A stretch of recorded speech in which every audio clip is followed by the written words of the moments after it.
Welcome to another edition of Yankees Classics. I'm John Sterling. It had been 15 years since the Bronx Bombers last played in the World Series when first-year manager Joe Torre led the club back in 1996.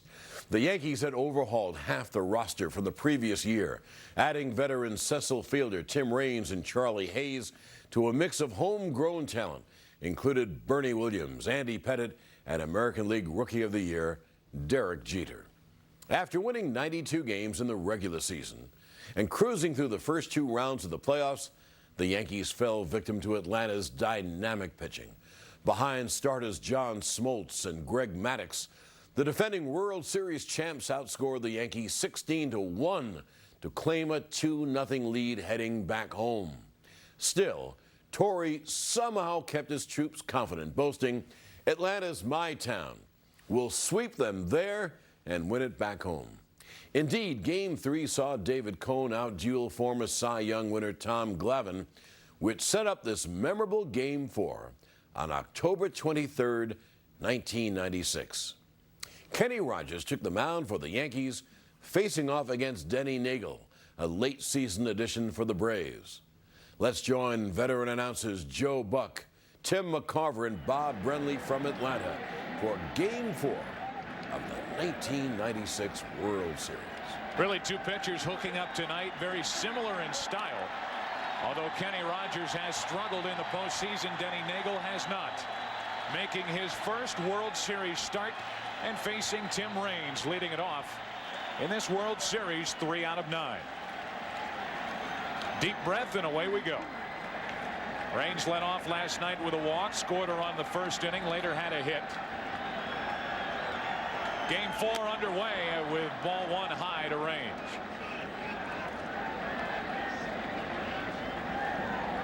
.57 degrees here in Atlanta. Second to last game ever played here at Fulton County Stadium tonight. Nagel high with the first two pitches, not too surprising. 2 balls, no strikes. Raines started the game with a walk last night. Yankee hitters seem to be a little more patient in Game 3 than they were in the first 2 ball games. 2-1.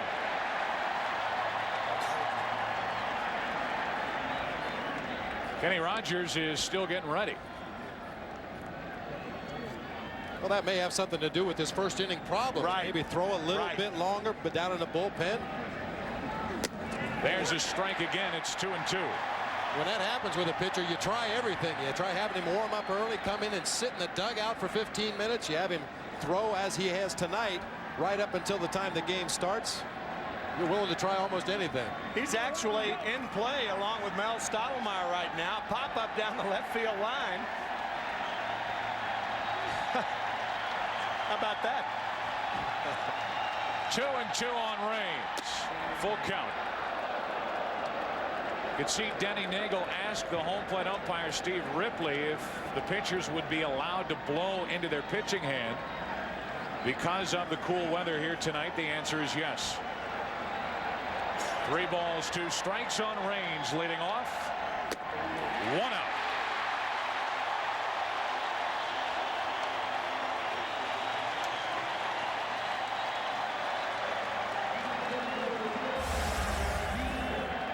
Like Raines chased a pitch, might have been up out of the strike zone, but with 2 strikes, he's got to be able to protect that plate. And the wide zone we've seen in the first 3 games of this series, I don't blame him for swinging.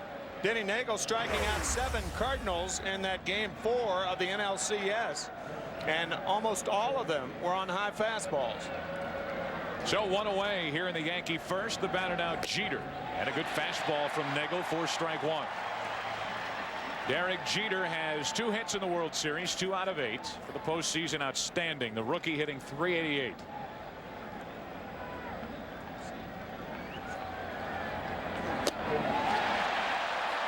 That changeup, strike 2. I guess the big question with Bernie Williams, did his bat order get in? Bernie Williams forgot his bats in New York. They were supposed to have been FedExed here to the ballpark this afternoon. The home run he hit last night was with Joe Girardi's bat. 0-2 the count, and Jeter straightens up. How do you forget your bats? Man, that's your business partner, right? Oh, man. Can't do that.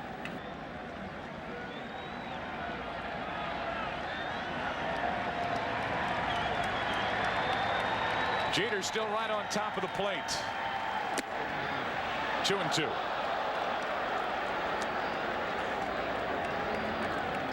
Home plate umpire tonight is Steve Ripley, with Larry Young, Jerry Davis, Jim Evans on the bases, Terry Tate down the left field line, and Tim Welke, who worked the plate here last night down the right field line. Just off the inside corner in a full count, as it was with Raines. Jeter trying to get on ahead of Bernie Williams.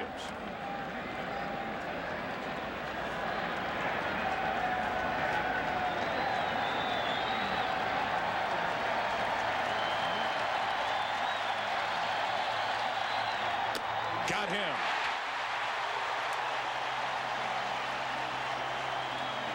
Same story, second verse. High fastball. I believe we're seeing a pattern develop here. Denny Nagel ran the count full to each of the first two hitters. He struck out Raines. He struck out Jeter. And he gets strike one over to Williams.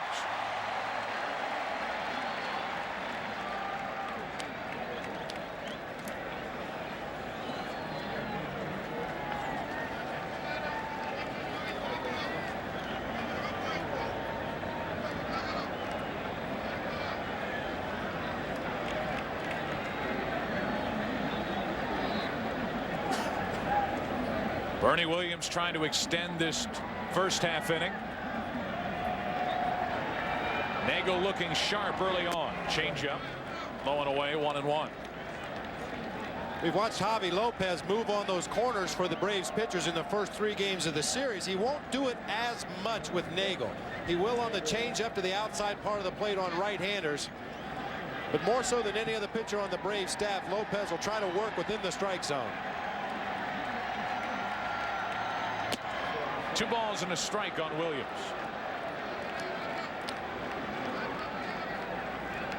Oh, there it is right there. Bernie Williams. So Bernie got his bat order in. All right.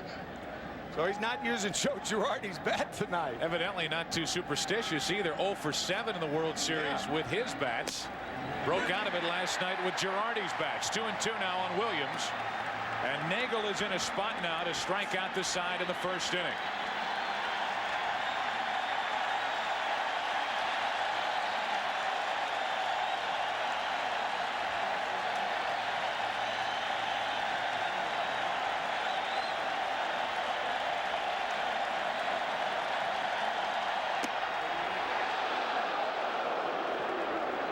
And again, a full count, as he has done with each of the first 3 hitters. Fielder waiting on deck.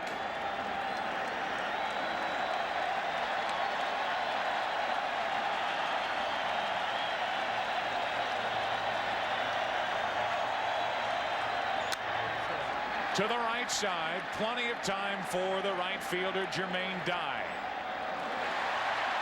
An 18-pitch first inning for Nagel. Scoreless for the Yankees. Bottom of the first coming up.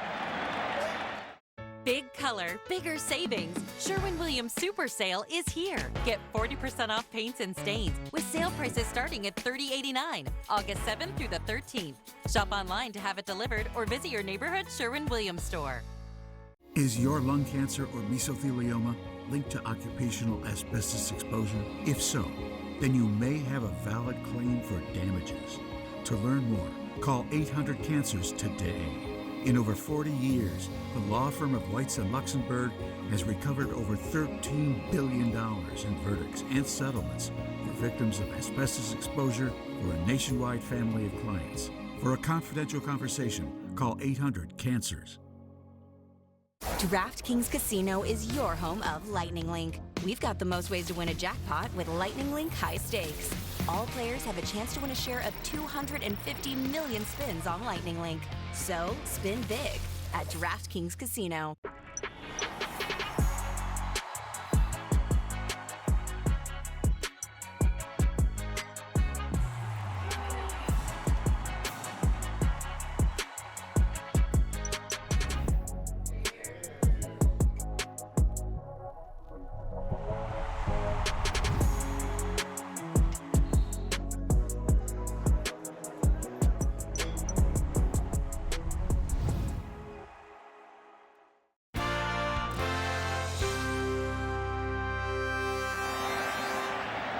Leading it off, it's Marquise Grissom with Lemke and Jones to follow. And Kenny Rogers starts Grissom with ball one. That's where he often misses when he gets behind in the count. Low and away to right-handed batters.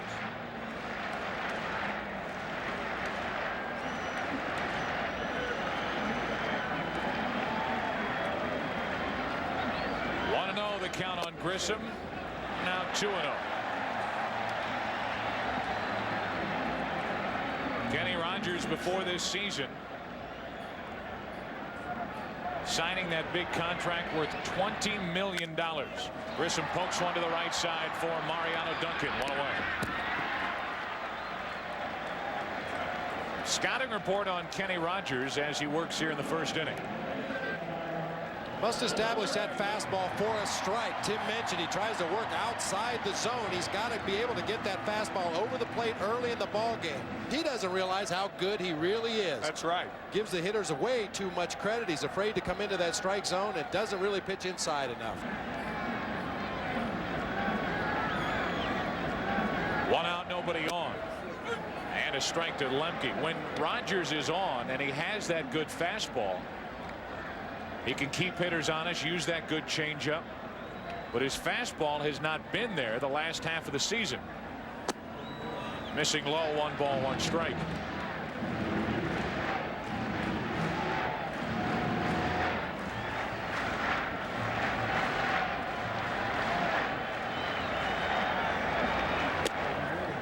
Another strike, and it's 1-2 on Lemke.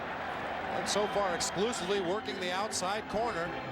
This would be a perfect count right here to show a good hard fastball inside, just to try to establish it early in the ball game. See if Girardi moves in. Changeup.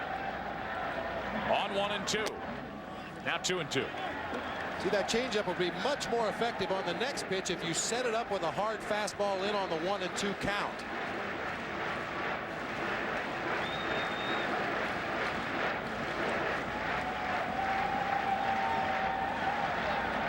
Two balls, 2 strikes on Lemke. Just missing the outside corner, but everything has been away for the first 2 hitters. Getting a real good look at Joe Girardi's signs. When you see that pinky finger slip out there, that means fastball away. If he uses the index finger, that means he wants a fastball inside. 3-2 pitch. Lemke to third for Charlie Hayes. High hop. 2 out. Kenny Rogers has been the Game 4 starter for the Yankees in each of the 3 playoff rounds they have been involved in. Was the Game 4 starter in the division series. Did not get a decision, but a 6-4 Yankee win. He lasted only 2 innings. That was against Texas. Game 4 in the ALCS at Baltimore. Got a no decision. Yankees won that game, but Rogers lasted only 3 innings. There's a good curveball from Kenny for strike 1. Couple of ground outs to start for the Braves here in the first inning. 1 ball, 1 strike on Chipper Jones.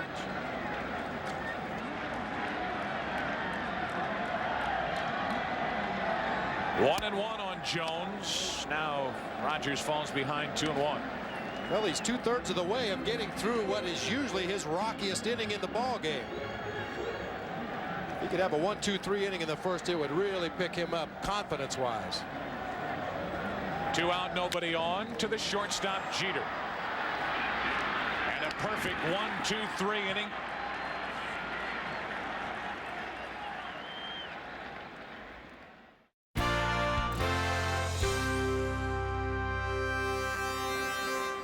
Cecil Fielder will lead it off. Second inning, no score.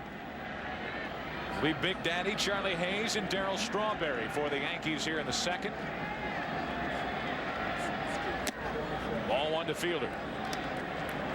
Cecil in last night's game doubled in his final at bat, was 1 out of 3, and in the series 3 out of 11.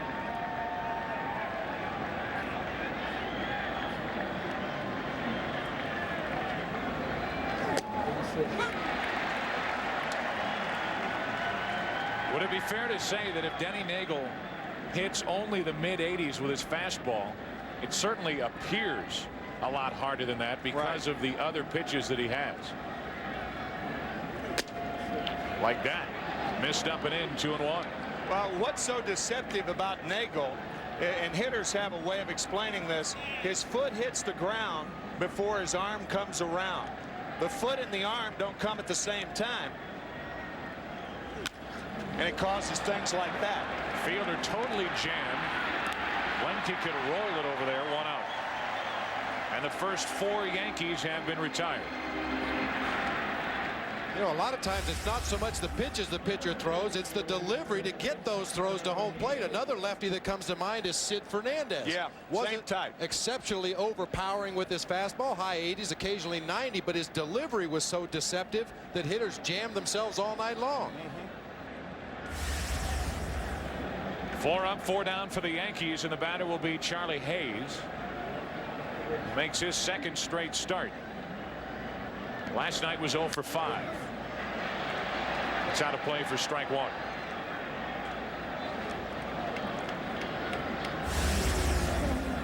Here's Denny Nagel's delivery. He drags the arm. This could cause arm problems later. There's the foot hitting the ground. The arm hadn't come around. That's the deception in his delivery that we were talking about. Denny Nagel, only 28 years old. Acquired by Atlanta on August 28th for a couple of minor leaguers and a player to be named later from the Pittsburgh Pirates. Falls behind Hayes, 2-1. Said it a couple times before, it was Nagel's departure that was the last straw for Jim Leyland with the Pirates. Now 3-1 on Charlie Hayes. Strawberry on deck. And you really can't blame Jim Leyland, for crying out loud, one of the best managers in the game, and just wasn't given the cards to play in the same poker game with the rest of the managers. That's into right. Right at Jermaine Dye. 2 up, 2 down here in the second.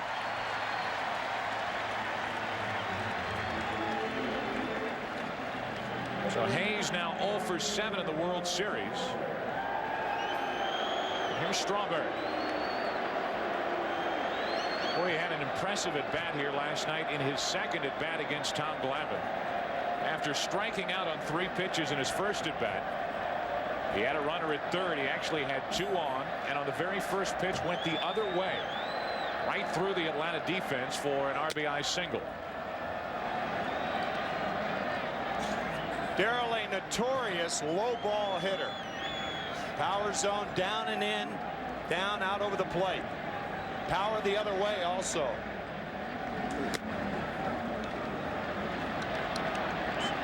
Nagel has retired 5 in a row, but he's been behind each hitter he has faced.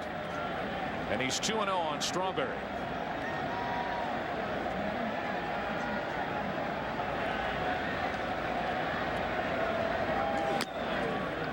Now 3-0. He didn't go around. You can see the Atlanta outfield. As a matter of fact, Strawberry not going around. Now the Atlanta infield playing a shift with the count 3 balls and no strikes, and the outfield playing the other way. 3-1.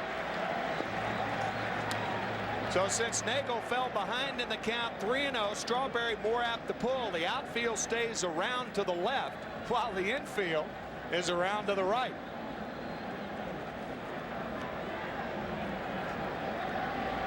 Two out, nobody on for the Yankees in the second. Strawberry looking for something to hammer with a count of 3-1.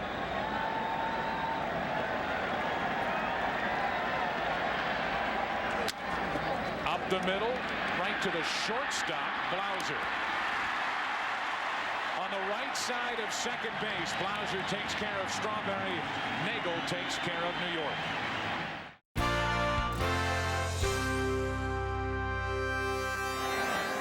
Nagel has been perfect through the first 2. Now Kenny Rogers, who had a 1-2-3 first inning, deals low and away to McGriff. Fred McGriff, 4 out of 11 in this series. 5 RBIs in the first 2 games combined, and for the postseason hitting just under 300.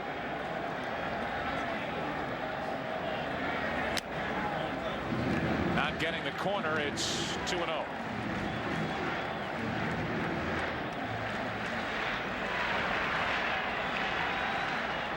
See Joe Torre asking where was it. Probably asking Zimmer. Zimmer will tell him whatever he wants to hear. 2-0 the count. That's a good bench coach. Down the left field line. Long run for Charlie Hayes. Great effort. Can't get there, but Charlie did everything he could. He started so far off the line because of the infield shift. He didn't have a chance to get to that pop-up. And a lot of foul territory here at Fulton County Stadium. They won't have this much room in foul territory when they move into their new ballpark next year, which will make a lot of hitters happy. How far he is off the line. That's why he was not able to get there. Now McGriff looks at ball 3 low.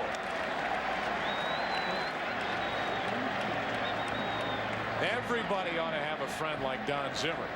That's what Joe Torre will tell you. He's a national baseball treasure, that guy. 3 balls and a strike on McGriff. Hit into center. Track wall. 1-0 Atlanta.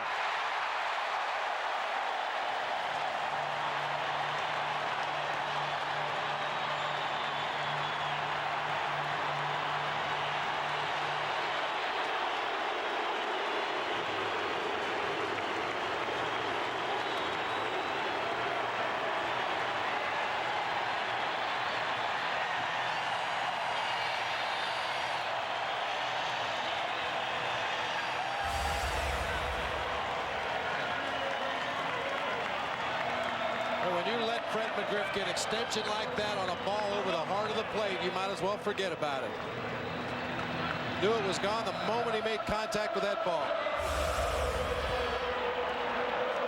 That is his 5th of the postseason, his 2nd of the World Series.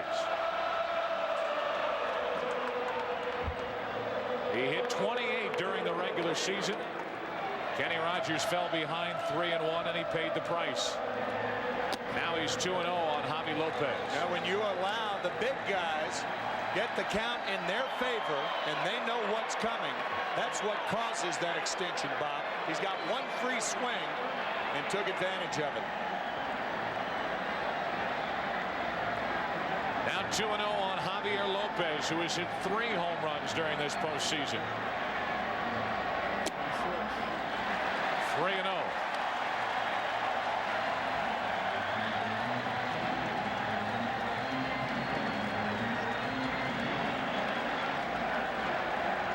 Lopez on 3-0, took a strike. It's one of the few times I've seen Kenny Rogers just cut it loose. It seems like early he's been trying to make that perfect pitch. Aiming. And he's been falling behind. Now 3-1 to Lopez, and he walked it.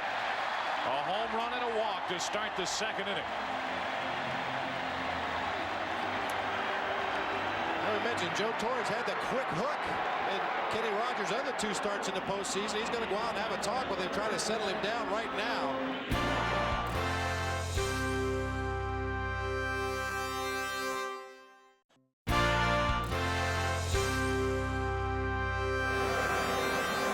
One run home, 1 on, nobody out, and here's Andrew Jones.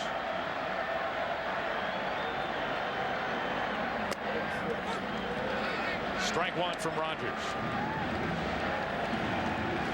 250 in the postseason, 3 hits in this World Series. All 3 in the opening game at Yankee Stadium. Strike 2, and Rogers cutting it loose, 0-2.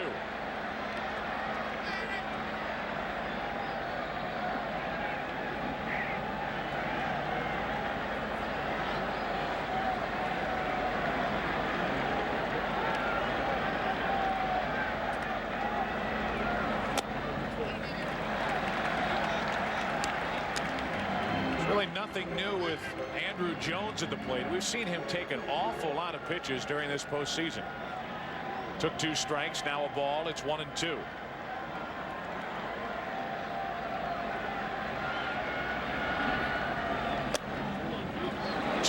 That's very unusual for a young hitter, too.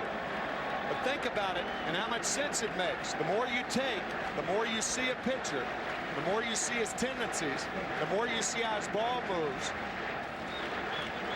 And if you have enough confidence in your own ability to be a 2-strike hitter, particularly your first at bat of the ball game, why not see as many pitches as you can?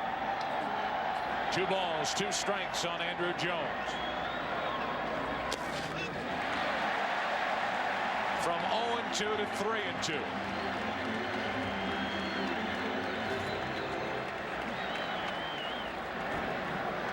Rogers fell behind McGriff 3-1, gave up the home run to dead center field, walked Javier Lopez, and now after jumping out in front of the rookie Andrew Jones, it's a full count.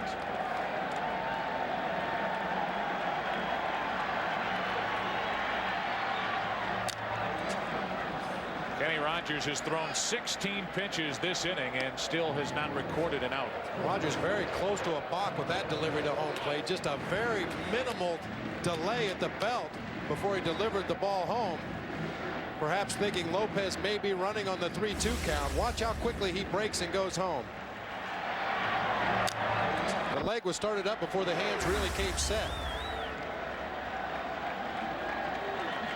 Again, the 3-2 pitch to Andrew Jones instead of check on Javi Lopez. Jones going with a different look with the Sox tonight. Not like Chipper Jones. Pulled the pants up a little bit, show a little more black there. It's keeping up with the other Jones. 3 balls, 2 strikes. 1 on, nobody out. 2 on, nobody out.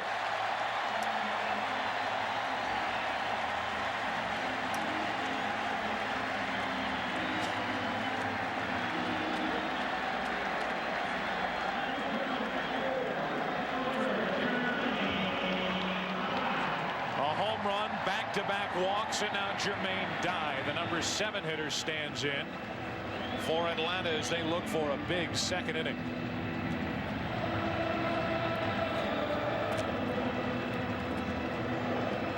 Well, what walks do, often it coaxes a pitcher into the strike zone. It's not only the walks, but when you do throw strikes, you don't throw strikes as hard as the ones you're supposed to throw. That's simply put. 2 on, nobody out, and ball 1 to Jermaine Dye. There's an old baseball saying, you give the hitter too much credit, and I think that's what we alluded to in the opening, that Kenny Rogers feels that every pitch has to be perfect in order for him to be successful, rather than trusting his stuff, going after the hitters, and let his defense work behind him. Well, he's already walked 1 rookie. And he's 2-0 on another, Jermaine Dye. And with that, action will start for the Yankees in their bullpen.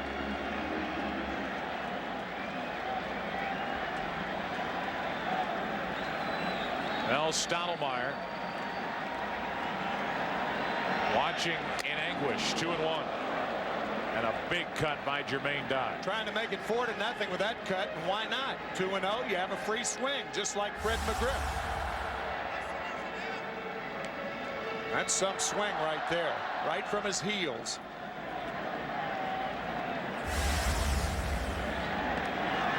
Rogers still behind on the count, 2-1.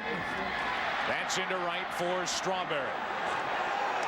Lopez will tag and try to advance. He will, and it's 1st and 3rd, 1 out. So Dye advances the runner to 3rd. Javi Lopez for a catcher runs well. And it's runners at the corners, 1 down here in the 2nd.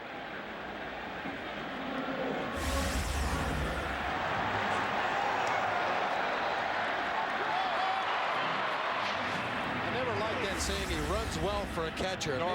Makes it sound like it's a genetic defect or something. We've got 2 catchers in this ball game that run very well. That's correct. And there's 1 former catcher in this booth that can run well.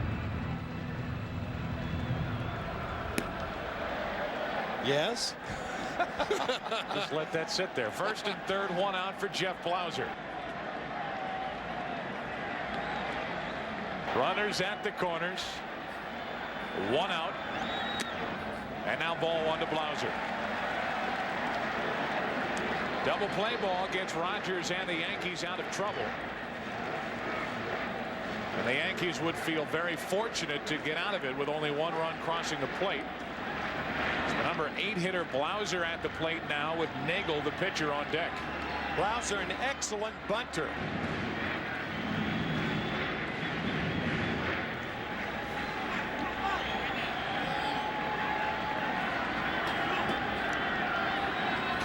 Rogers trying to get around back-to-back walks here in the second. Squeeze play. It was on. It works. Nobody covers first, and it's 2-0 Atlanta.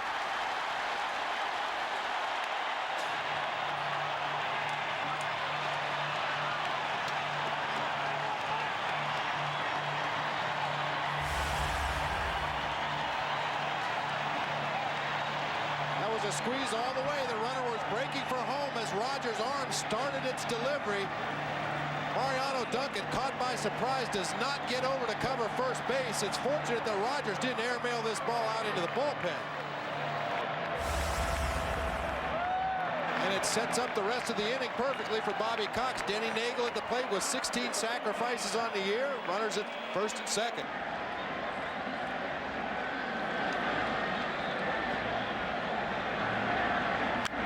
Now the bunt from Nagel to third.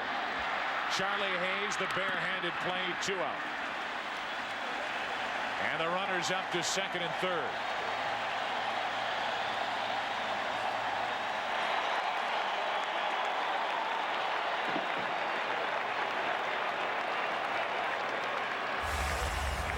See Denny Nagel with good form. He gets the bat at the top of the strike zone and leaves it out there. And he knows that any pitch above his bat is going to be a ball. Any pitch in the strike zone, his bat is going to be moving down to bunt the ball. Probably going to get it on the ground as he's done 16 times this season.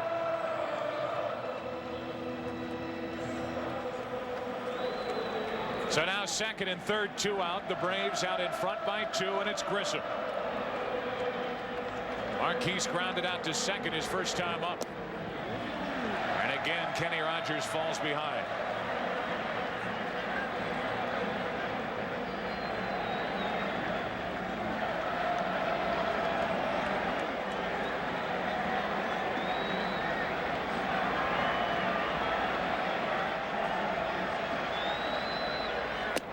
That caught the inside corner, 1-1. So a leadoff home run from McGriff. Back-to-back walks to Lopez and Jones. Dive fly to right to advance Lopez to third. The RBI base hit on what was a suicide squeeze play off the bat of Blauser. The sacrifice bunt by Nagel, and now 2-1 on Grissom.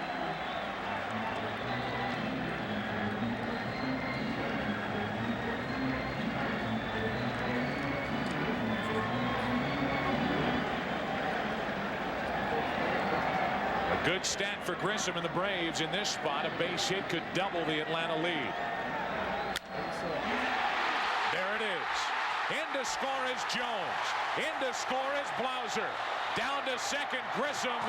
4-0 Atlanta.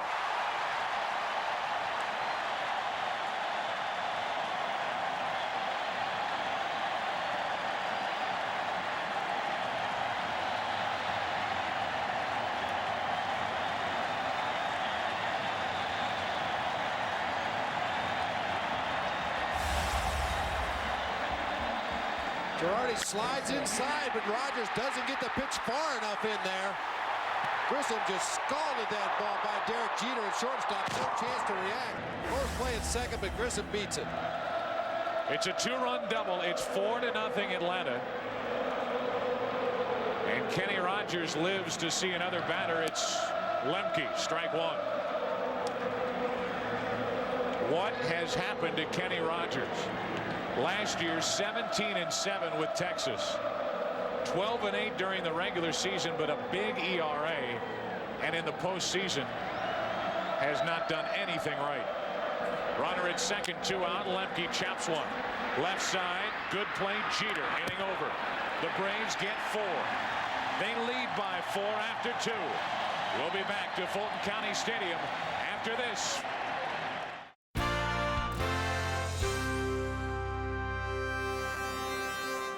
We get into the third inning, and the Yankees have to get to work.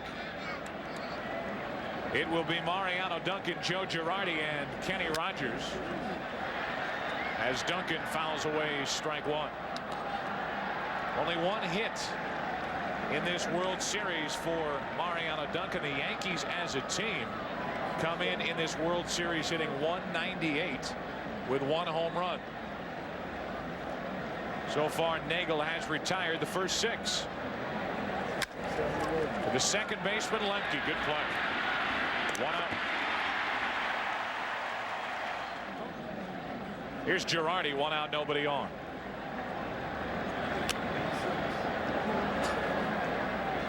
Just thinking about that bottom of the second inning. If the New York Yankees get the out at first base, if they get Blauser out at first base, remember a squeeze play is designed for 1 run, but you've got to get the out.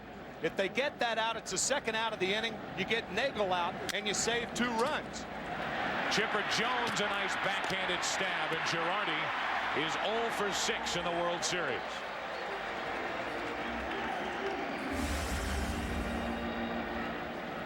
Quite a contrast. Denny Nagel and Kenny Rogers have very similar stuff. Neither one very overpowering. Good breaking balls, decent changeups. Nagel's throwing the ball over the plate. Rogers is throwing the ball everywhere but over the plate. Falling behind, and when he does come into the strike zone, the Braves hitters have been whacked. Kenny Rogers will stand in for the first time in his big league career and face left-hander Denny Nagel. And he takes a ball. Kenny, an outfielder in high school, and a good one. An excellent throwing arm, obviously. Turned him into a pitcher.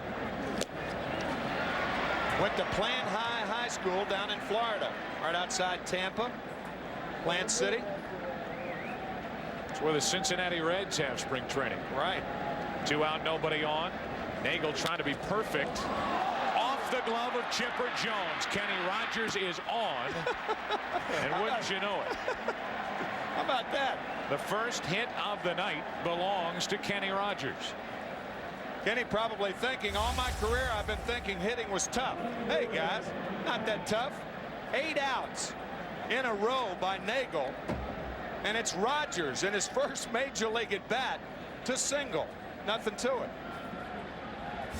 American League pitchers are now 6 out of their last 131 during World Series play, and the 6th hit belongs to Kenny Rogers. 3 of the 6 belong to the last 2 New York starters. Kenny Rogers tonight. David Cohn had 2 of them back in '92 with Toronto. Here's Tim Raines, and there's ball 1.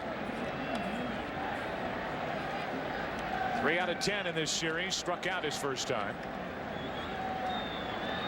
The Yankees have their first base runner. It's Kenny Rogers here with 2 out in the 3rd. 2-0. Well, we just mentioned Kenny Rogers, his first at bat. Obviously, then his first time on the bases. Javi Lopez with a good pickoff move to first base. Jose Cardinal went over and said something to Kenny Rogers after the first pitch to the plate. Rogers was way out there in no man's land. He's shortened up a little bit now. Get a little crazy, you know. You get up there and swing the bat, and all of a sudden you think you're a base runner too. Cardinal probably telling Kenny Rogers to make like it's softball and don't leave the bag until the pitcher pitches.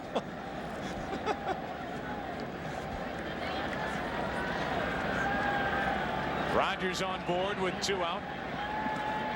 And a 2-ball 1-strike pitch to Raines. That's well hit into right, but dive back to get it. Inning over. The only hit for the Yankees belongs to Kenny Rogers. He has to figure it out on the mound. Bottom of the 3rd inning, 4-0 Atlanta.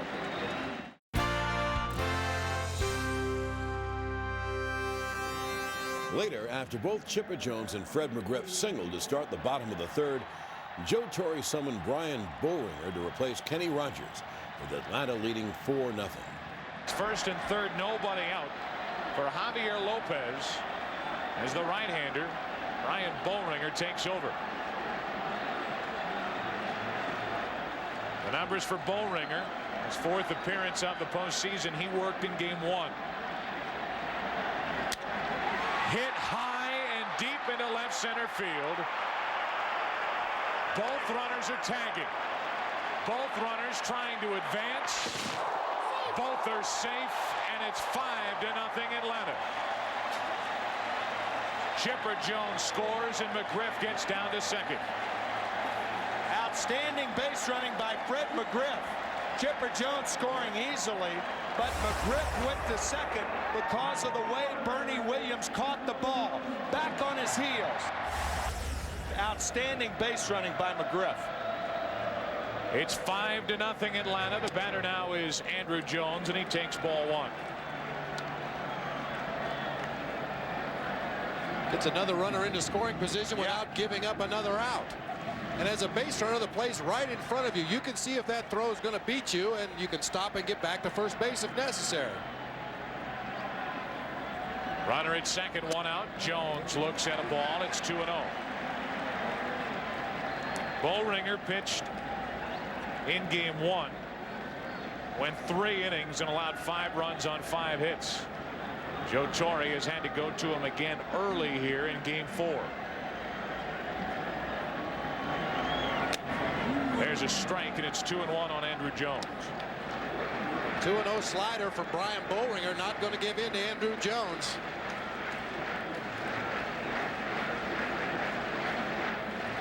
Jermaine Dye waits on deck.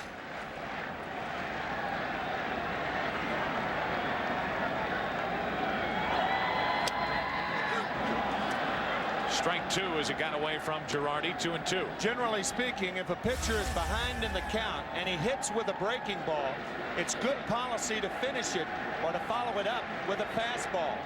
What that does is plants the thought of a breaking ball, and the fastball becomes, or appears to become, faster. Girardi out to talk to Bollringer with a runner at second. Get the sign straight.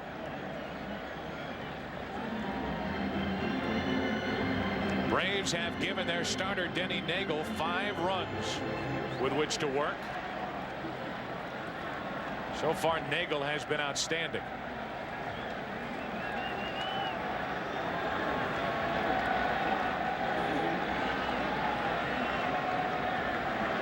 Runner at second, one out, and Andrew Jones strikes out looking. So 2 out with McGriff at second.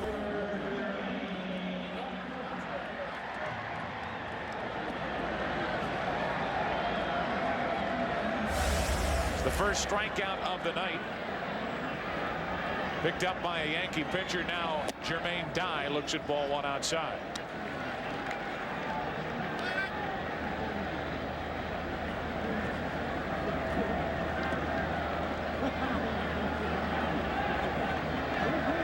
Dye is 2 out of 10 in this World Series.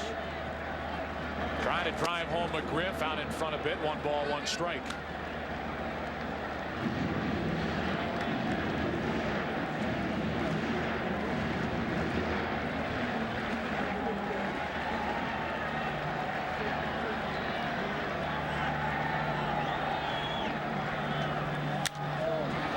Slicing down the right field line. Strawberry gives it a look. It's out of play for strike 2. Again, the slider followed by the fastball. Once you plant the seed of the breaking ball, especially in a young hitter's mind, that's enough to make the next fastball or the next pitch appear to be faster than it really is, and Dye fouls it off down the right field line. Now he's in the hole.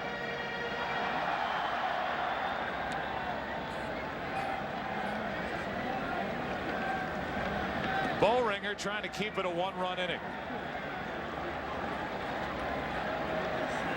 McGriff the runner at second with 2 out. Dye breaks his bat as he pops it up. Derek Jeter puts it away.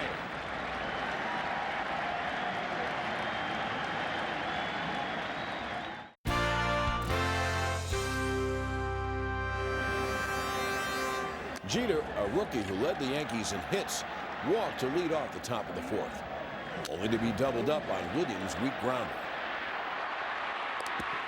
Top of the 4th, Atlanta now up 5-0. Here's Fielder, 2 out, nobody on in the 4th inning. So a leadoff walk, that's erased. On 1 pitch to Bernie Williams, 6-4-3. Now 2 out, nobody on.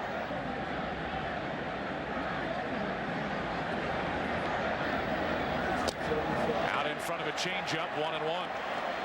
Here's what Mark Lemke did on that play. Watch him step back and drop down, and Jeter had to get down. Get down, drop down, get down. Isn't that a KC and the Sunshine Band song? 2 out, nobody on, and now strike 2 on Fielder.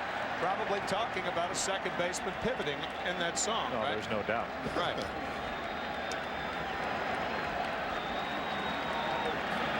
Fielder trying to get something started, but backed up at a ball and 2 strikes.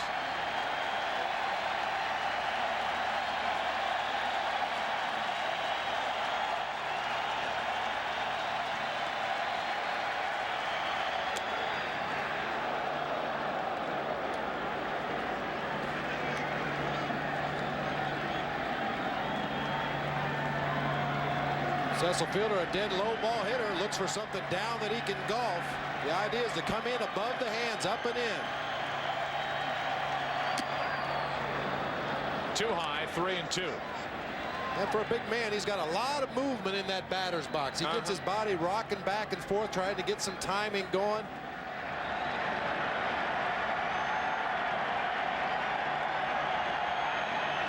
Three and 2 on Fielder and a 2-out walk. So 2 walks in the inning, but a double play sandwiched in between. And the batter will be Charlie Hayes. Right guys coming up for New York to try to do something about this score. But Denny Nagel has been outstanding.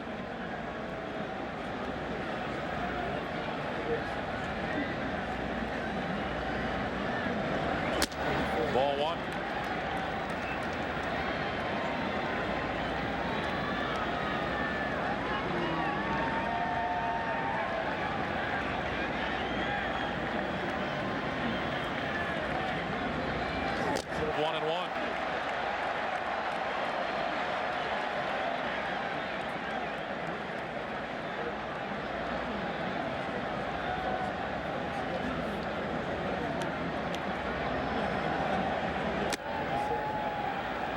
Falls behind Hayes, 2-1.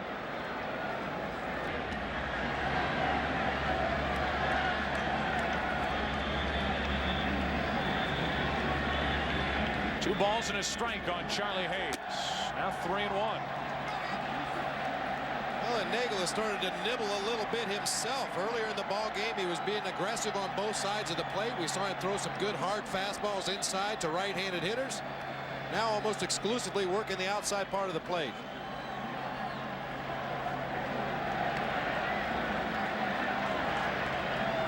Three balls and a strike, and now another walk. So 3 walks in the inning.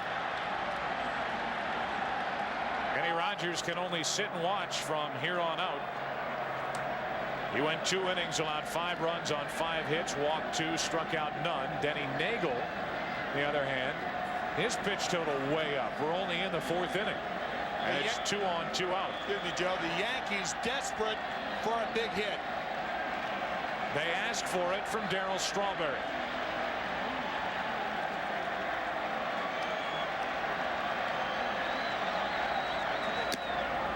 Strike 1 from Nagel.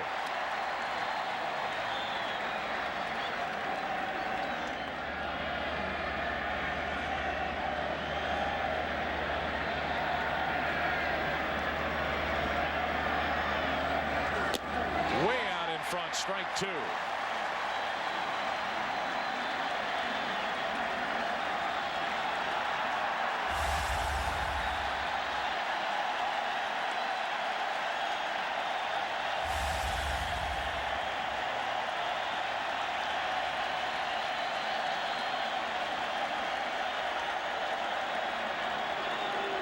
Strawberry steps out.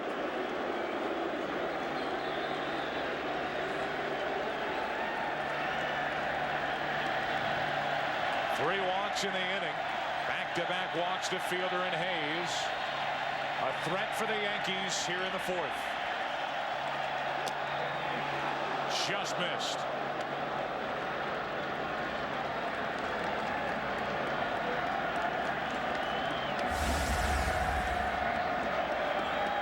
Another hard slider over the outside part of the plate, breaking away. 1-2. Got it. 5-0 Atlanta into the bottom of the 4th.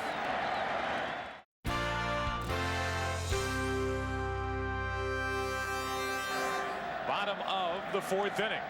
Braves bat, they lead by 5, and Blauser looks at ball 1 high. Blauser laid down the bunt on what started as a suicide squeeze.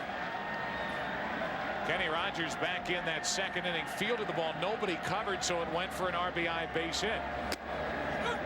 1-1 from Boehringer. If Kenny Rogers were to throw the ball to first, actually nobody was covering. Had either first baseman Cecil Fielder or Mariano Duncan been there, that's the 2nd out of the inning. And then Nagel's not allowed to bunt the runners over. It's a 2-0 game at the time.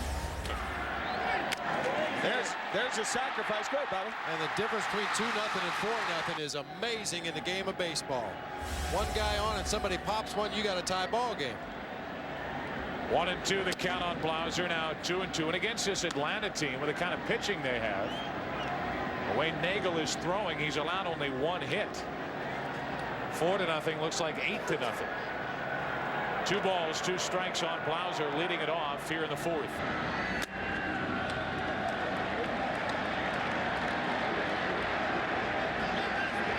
Probably the last inning for Boehringer, due up 3rd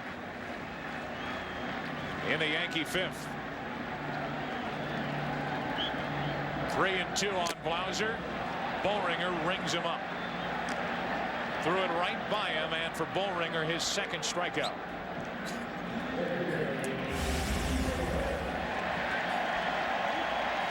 Boehringer showing a good fastball, basically a sinker slider pitcher, but occasionally he'll reach back and try to put a little extra on it.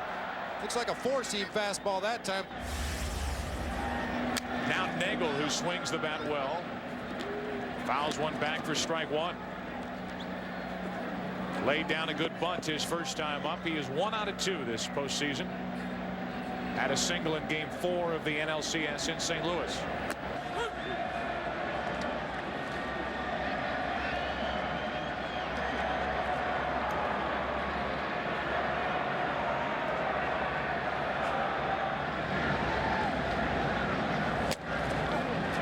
Nagel strikes out, and that's 3 strikeouts for the right-hander Boehringer. There's a look at Doc Gooden. Talked about him in Game 1 and what he meant again to baseball in New York.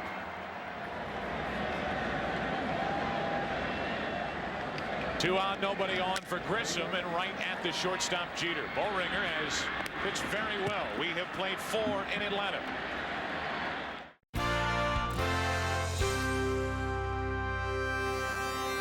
Nagel continued to shut down the Yankees, retiring Duncan and Girardi at only 5 pitches.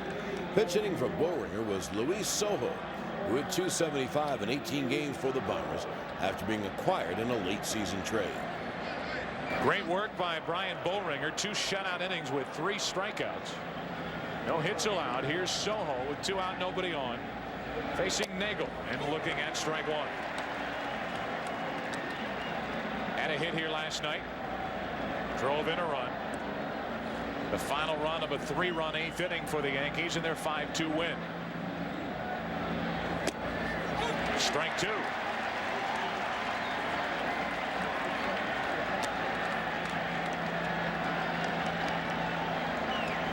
Nagel working on a perfect 5th inning. He's allowed only 1 hit. He's walked 3.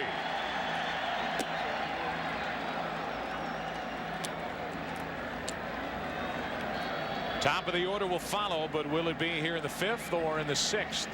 Tim Raines on deck. Into center field, and Sojo 2 out of 3 in the World Series. And he keeps the 5th inning alive for Raines. Luis Sojo had that big hit for the Yankees last night off Brad Klontz. An RBI single to right field. Looked like a changeup from Denny Nagel. And it went out like it came in, slowly. Players would say, he hit it like you threw it. Well, the number 9 spot for the Yankees has produced the only 2 hits tonight for New York. Kenny Rogers a single back in the 3rd. Now Sojo gets a hit in the 5th. And the inning continues for Raines. That's into right center field. Grissom going back. At the track, he's there. Inning over. Grissom can go get him with the best of them. Tim Raines hit it deep. Grissom was waiting for it. Halfway through it, 5-0 Atlanta.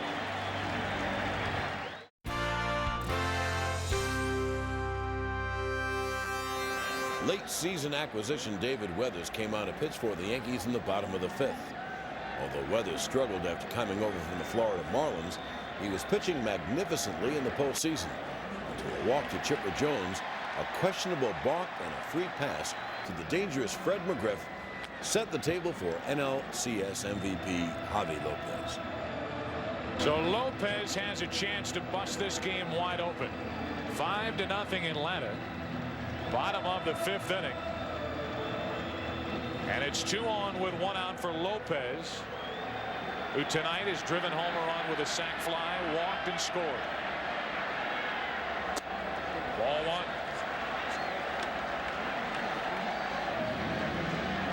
Oh, you might ask yourself, well, you've got a low ball hitter up there. You've got a low ball pitcher on the mound. Well, what does the pitcher do? Does he throw high sinkers? No. Remember we talked about that. You don't throw high sinkers because they straighten out. So what this at bat really is the sinker of David Weathers against the low ball prowess of Javier Lopez. 1-0 the count. One after it, 1-1.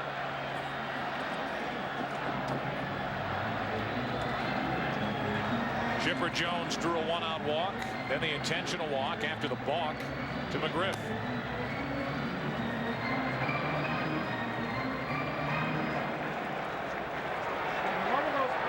Talked to Joe Torre before the game. He said, after last night's win, I'm finally starting to enjoy this. He cannot be enjoying game 4. Well, both managers had a chance to push some buttons in that ball game last night, as opposed to the first 2 games of the series. 2 on, 1 out. Borderline pitch. Weathers does not get the call. It's 2-1.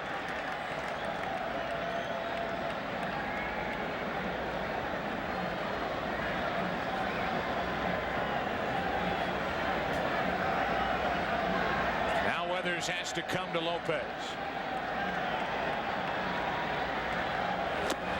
One after another low delivery, 2-2. Well, one way to go after a low ball hitter is throw it lower than low. Throw it well below the knees. You know he likes the ball down there. Throw it just a little bit lower than he can handle. That's what Weathers did right there. Be like Garth Brooks, who has friends in low places. 2 balls, 2 strikes. A strikeout, 2 walks in the inning. Got it. 2 out.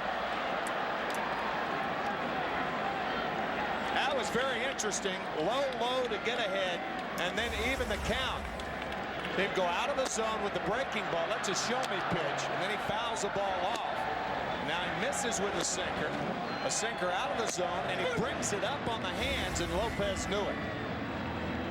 Fine job by David Weathers. So 2 strikeouts, 2 walks, and it's 2 on, 2 out for Andrew Jones. Jones has walked and scored a run, and he struck out. Out in front. First pitch swinging, something Andrew Jones has not done a lot of in this series.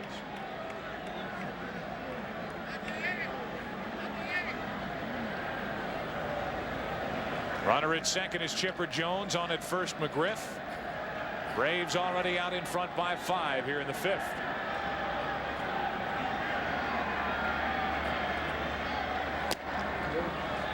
One and one from Weathers. Andrew Jones at 19 years old from Willemstad, Curacao. Curacao, an island of about 170,000 people. And the Braves signed him for $46,000. He was at a tryout camp, and they put him in a 60-yard dash, and he ran the dash against his 46-year-old father, and he beat him by 1.5 yards. Think about that. Talk about runs well for a catcher. His dad runs well for a 46-year-old. That's the way it's going now with international scouting. Yeah, right. Not only do ball clubs have scouts looking for talent, agents now have scouts looking for talent. 2 on with 2 out, 1 ball, 1 strike. There's another strike from Weathers. It's 1-2. Except hopefully our agents.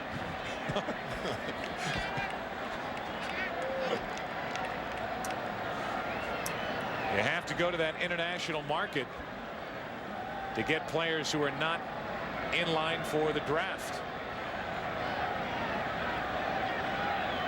2 on, 2 out, 1-2 the count. Now 2-2.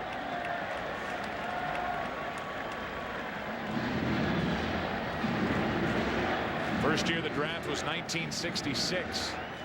Before then it was totally free.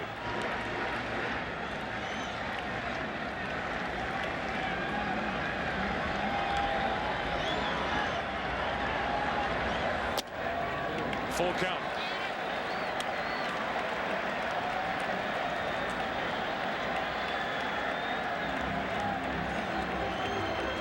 David Weathers trying to get around. 2 walks and a balk in this inning.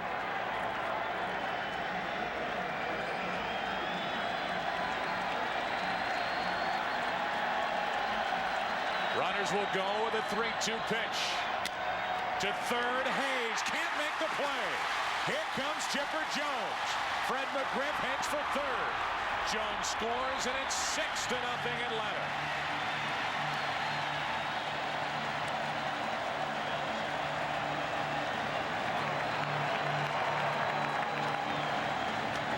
Looked like a slider that stayed in the middle of the plate from David Weathers. 6th RBI of the series for Andrew Jones. And his 3rd extra base hit. Charlie Hayes playing very shallow at third base. Normally you would play a lot deeper than that. That's right. But with the runners on the move on the 3-2 count and Jones' speed at the plate, I think he had to make a concession there and play a little shallower than he normally would, and not able to come up with that hard hit ball. So the Braves add to their lead, and now Jermaine Dye has 2nd and 3rd, 2 out. 6-0 Braves here in the 5th.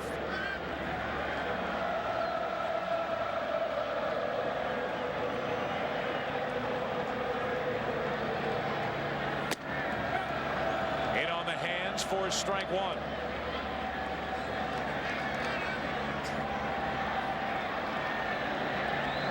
Dye tonight 0 for 2. He's flying to right. He's popped out to short. 2 out of 11 in this series. Runners at 2nd and 3rd, 2 out. Hard hit, high hop, very good play by Derek Jeter. The Braves strand 2, they score 1, and after 5 in game number 4, they lead the Yankees by 6.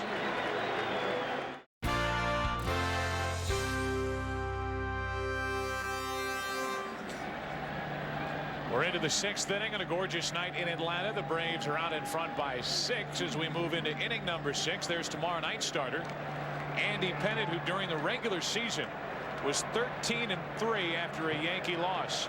And they may be turning to Andy Pettitte tomorrow night here in Atlanta to get this series back to New York. Atlanta leading 6-0 and 2-1 here in game 4. Both pitchers will be going on 3 days rest because of the rain out. No travel day. Jeter pops it up. Right side, tough play, and nobody will get there. Right field umpire got in the way. I think the right field umpire, Tim Welke, who's got to stand his ground in case the ball is fair or in case it's a close play. And Jermaine Dye running after the ball right there. There's the umpire, even makes contact. Ought to throw a flag on that. That was clipping. There it is right there. Tim Welke looking up. The interesting thing, he wasn't on the line. He's got to be on the line or get out of the way, seems to me. Welke was the only one in position to catch that ball. Didn't have a glove. I think he was more concerned with staying out of the way of Fred McGriff and Mark Lemke and didn't realize that Jermaine Dye was coming in right behind him. 1-2 on Jeter, and that's a little flare into right. Trouble. A leadoff base hit. So Jeter is on to start the 6th inning.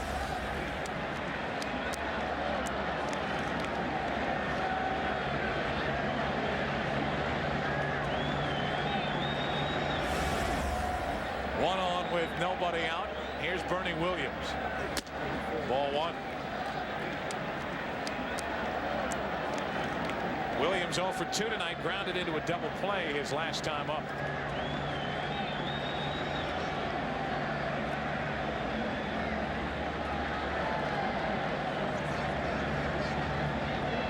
Nagel gives up only his 3rd hit of the night. Belongs to Jeter, and it's now 2-0 on Bernie Williams.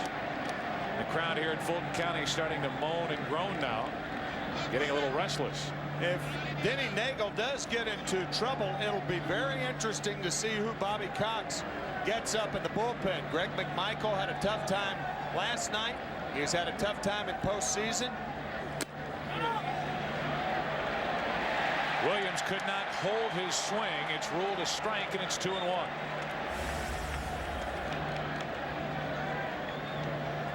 Bernie Williams standing closer to the plate than he normally does from the right side.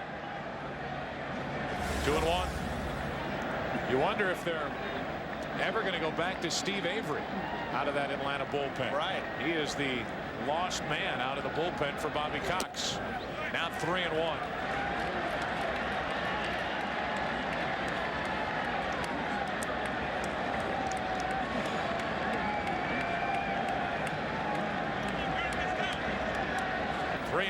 Williams, and now a walk. So a hit and a walk, and the Yankees trying to rally here in the 6th inning. I would think the bullpen would be getting up right now, and sure enough, Bobby Cox talking to Leo Mazzoni. Mazzoni on the horn, and we'll see. Avery has made only 2 appearances, very limited work in this postseason. You see Balecki take his jacket off and Terrell Wade take his jacket off.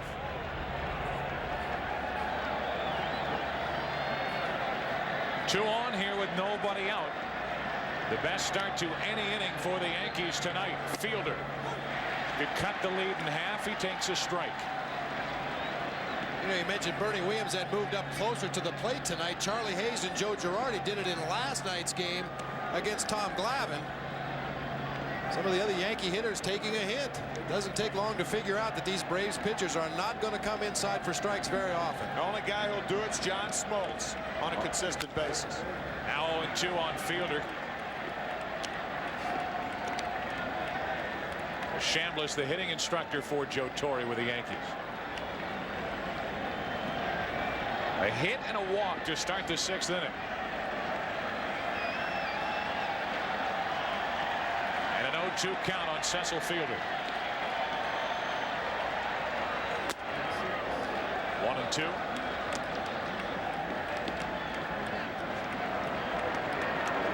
Nagel comes up and in, but not for a strike.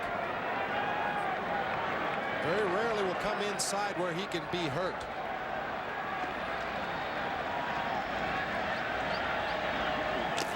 Now 2-2. So up and in, and then something off speed in the dirt, and Fielder wouldn't chase it. And now a 2-ball, 2-strike count, and Fielder has the advantage. Nagel has to come right at him with 2 on, nobody out.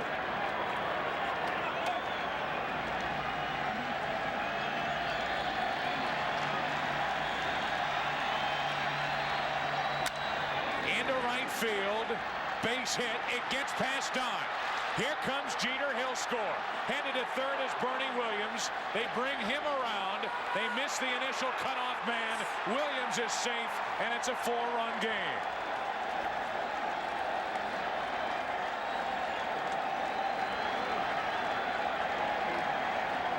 Willie Randolph very aggressive over at third base in the coaching box. And once the Braves missed Lemke, the cutoff man, Williams scored without a play. Nice piece of hitting by Fred McGriff. Takes the outside pitch the opposite way. Jermaine Dye initially, I think, thought he had a chance to shoestring that ball, but takes a funny hop off the wet turf, gets by him. Willie Randolph being very aggressive at third base, waving Bernie Williams. Bernie had a good jump on that ball, and I think that's why Randolph waved him home. Now it's Fielder at second with nobody out. It's a single E9, 1 RBI, and Charlie Hayes, who started this season in Pittsburgh with Denny Nagel. Now the two oppose each other in the World Series. Fouls away, strike one. And this whole inning, I say this whole inning, nobody out yet. 1 on, nobody out. It started when Jermaine Dye ran into right field umpire Tim Welke trying to catch that foul ball. Then the blue pit by Jeter. The walk, the hit. Now another into right center field to shoot the gap. In to score is Fielder. On at first is Hayes, and it's a 6-3 game.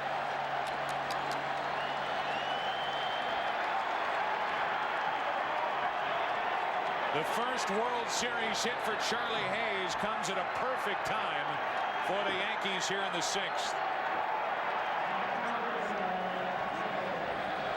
A very similar approach here by Charlie Hayes that Cecil Fielder used. Reach out and shoot that ball into right field. Take what Nagel gives.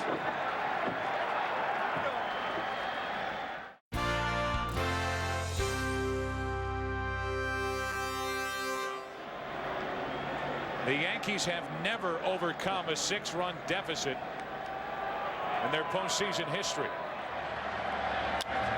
Strawberry, why not? Why not is right. Up there to bunt against Terrell Wade with the left side of the infield wide open. If he bunts it hard enough, he could get a double. Terrell Wade takes over. He appeared in game 1 back in New York. Only 2/3 of an inning. Do it again. Yankees need base runners. 0-1 the count. 0-2 the count as Terrell Wade comes in firing strikes. Well, unlike the other lefty pitchers on the Braves staff, Terrell Wade is a power pitcher. He throws a 4-seam fastball, very little movement on it. 3 runs home. Hayes on at first. Nobody out. 0-2 to Strawberry. Just missed the outside corner.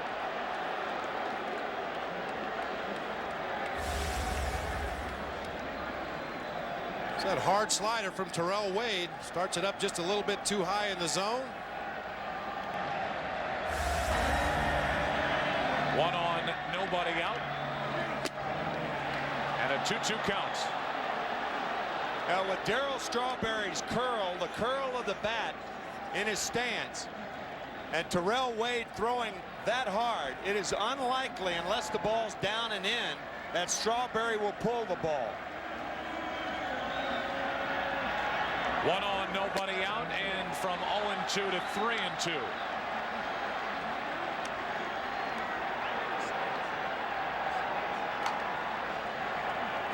All these pitches on our radar gun have registered 90 or better. And it's a 3-ball, 2-strike count on Strawberry.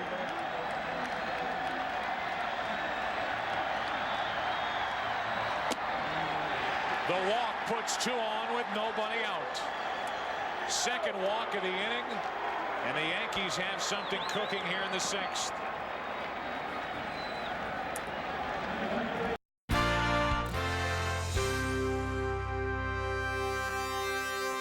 That's the right mix in 1996 for the Yankees, with Bob Watson, the GM, on the right.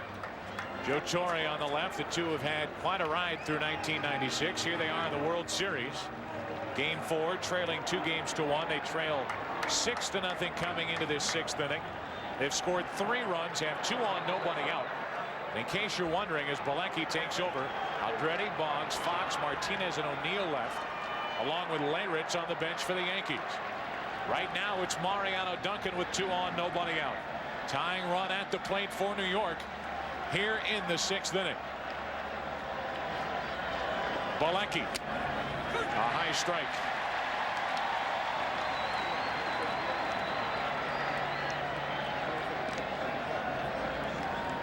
Bilecki in the postseason. Pitched in 5 ball games, 4 2/3 innings, 8 strikeouts, an unusually high number for him. Not normally a strikeout pitcher. 2 on with nobody out. And a 1-ball-1-strike count on Duncan. The crowd thought Mariano went around. Larry Young did not. On the high fastball from Bilecki, certainly seemed like that bat was out in front of home plate. Looked like he went instead of 0-2. It's 1-1.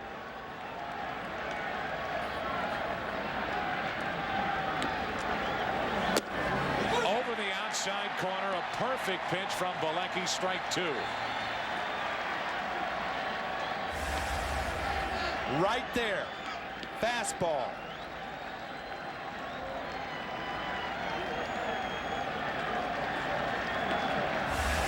Duncan in a hole at a ball and 2 strikes. 2 on, nobody out. Yankees trailing by 3. Wouldn't chase. 2-2. Rather patient at bat here for Mariano Duncan. Now it's Brad Klontz and Steve Avery getting ready for the Braves out in their bullpen.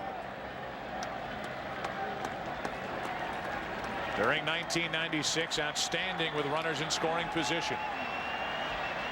He has 2 on, nobody out. Bilecki gets him for the first out here in the 6th.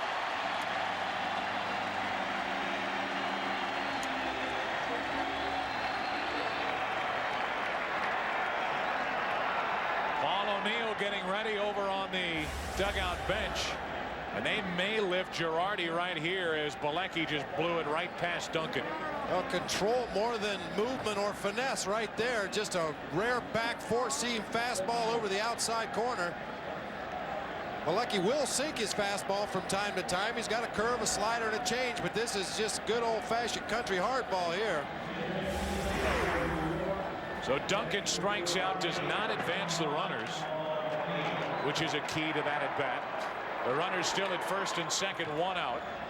Paul O'Neill will come off the bench and hit for Girardi. And we'll see if the Braves go to Steve Avery. Well, I think because of the way Mike Bilecki is throwing, that Bobby Cox may indeed stay with him. A lot of times you forget about the percentages and you go with the guy who's throwing the ball hard. And he was throwing the ball hard to Mariano Duncan. I mean, here's a guy, Mike Bilecki, who in spring training was going to quit baseball. And then his buddy, Kent Merker, the left-handed pitcher who was then with the Baltimore Orioles, he gave him a call and he said, "Why are you going to quit?" So Mike said, "Well, you know, you got a point." So he shows up at the Brave spring training. After all, this is his 3rd time around with the Braves, and they were so impressed they signed him to a minor league contract, and he made the club, and here he is in the World Series. Great story. He struck out Duncan. He has 2 on, 1 out, and Paul O'Neill off the bench to face Bilecki. Low for ball 1. Right now, Bilecki and Wohlers by far the 2 most dependable out of the Atlanta bullpen for Bobby Cox. Right. A .338 hitter against right-handed pitching is Paul O'Neill, batting for Girardi.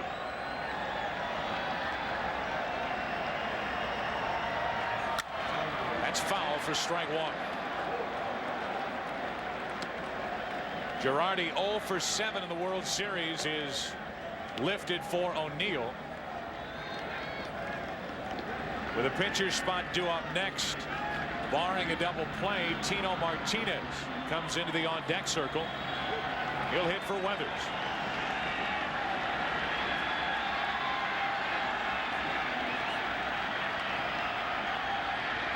Two on, 1 out, and a 1-ball-1-strike pitch to O'Neill. Strike 2.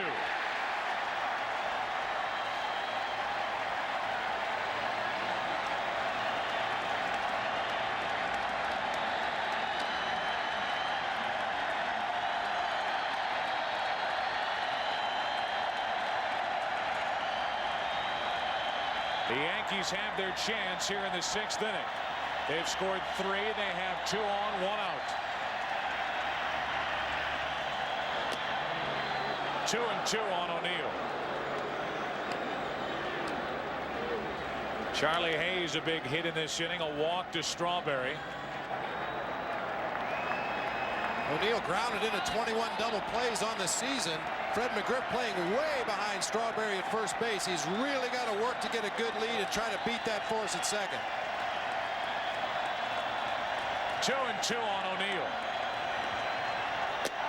Got it.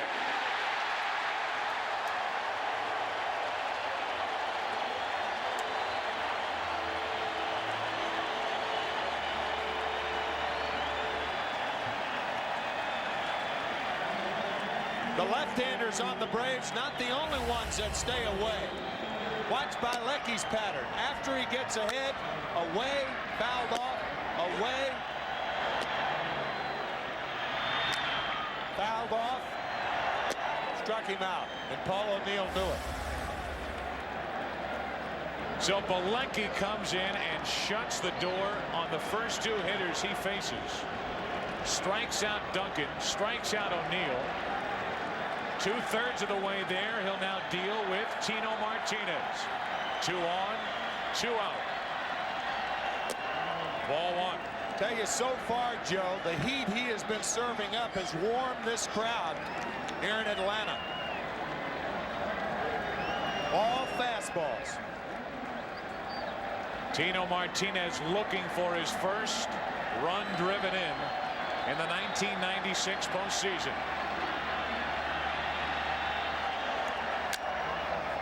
That's foul, 1-1. Bielecki finally goes to the split-fingered fastball after pumping one fastball after another.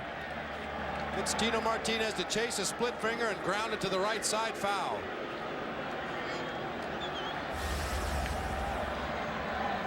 Should be able to see the tumbling rotation on this ball as the bottom falls out.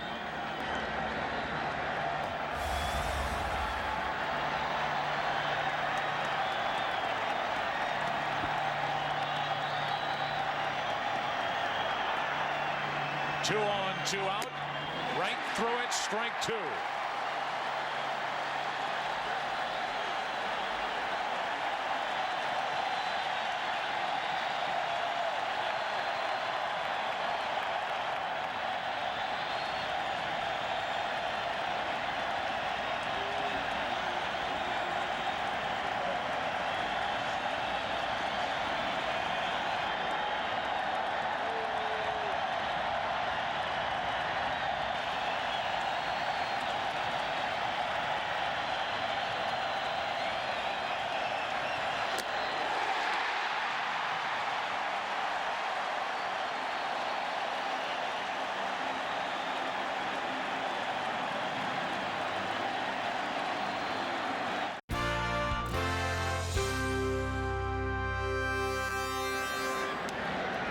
Layrich takes over behind the plate. Joe, Bob and I were talking between innings, and we both agreed that Mike Bielecki has never thrown that hard in his life. We've seen him a lot of years. Picked a good time to crank it up. Man, It's amazing what little World Series adrenaline will do for that fastball. right? We'll get him. In fact, he threw so well. Right now, he's in the on-deck circle. He may hit here in the 6th inning. Lauser strikes out. Nelson makes quick and easy work of the Atlanta shortstop. Nelson with the herky-jerky sidearm delivery and throws his slider. You can see the rotation on that ball breaking right off of Blauser's right shoulder. A semi-standing O for Mike Bielecki as he climbs into the batter's box. More like a standing U almost. Bielecki had 1 hit during the regular season. Nelson lost his footing on that pitch. Ball 1.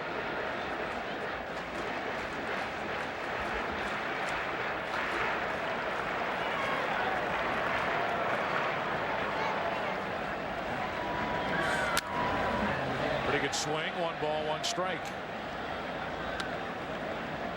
The Yankees in the 7th inning will have the top of their lineup. Range, Jeter, and Williams. It's obvious that Bielecki will trot back out and start the 7th.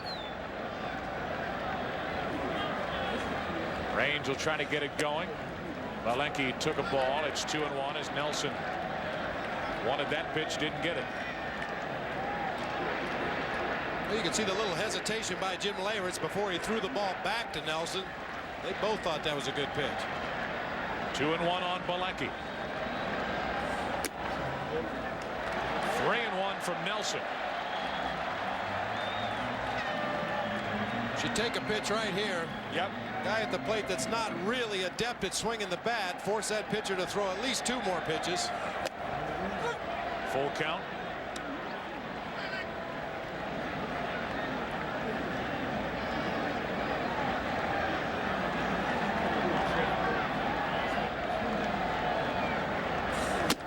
Right by him. 2 out.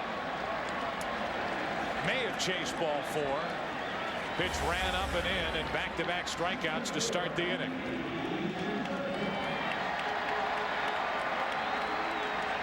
Definitely ball 4. Sinker that got up. And you know what? It doesn't matter to Bobby Cox. Or to Balecki. No. He just wanted to get out of there without getting hurt. You think about what Bobby Cox did. I mean, how many managers would have taken the bait? Joe Torre sends up Paul O'Neill, the left-handed batter. Tino Martinez, the left-handed batter. And Bobby Cox said, my eyes tell me that Balecki's throwing good. Why take him out? That combined with the fact that Avery just hasn't had any work and has been so ineffective.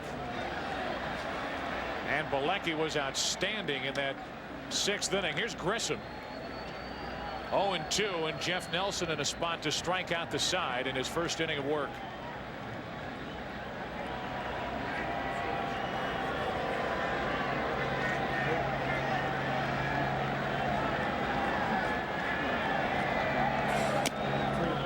One and 2.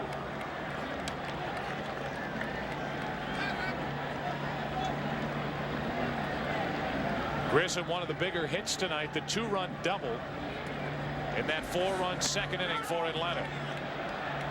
Checked his swing. 2-2.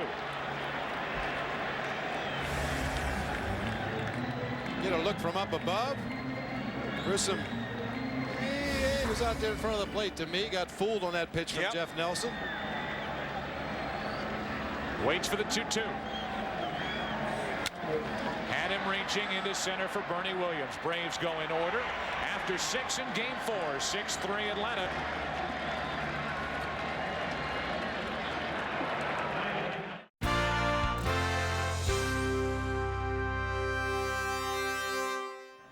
Two-thirds of the way through it.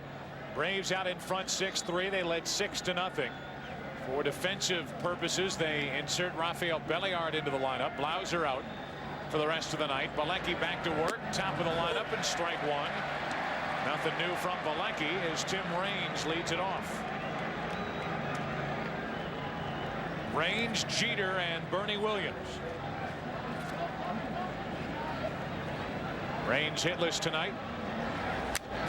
Strike 2.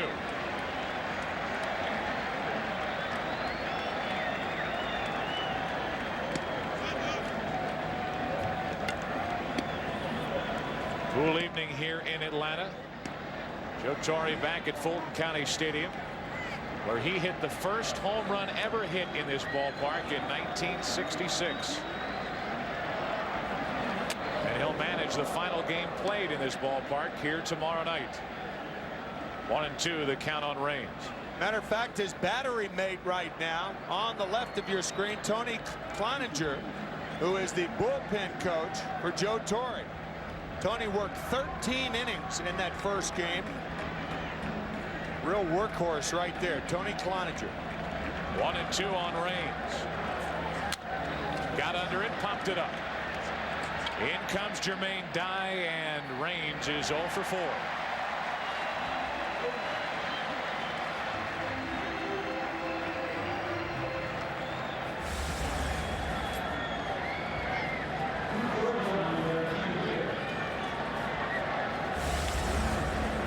Here's Derek Jeter.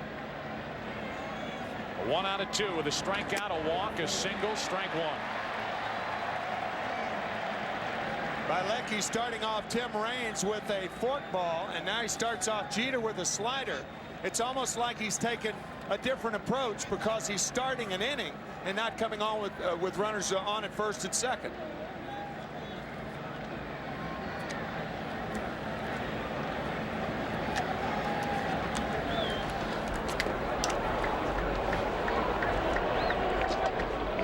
Nothing shaken in the 7th inning for the Yankees. 1 ball, 1 strike.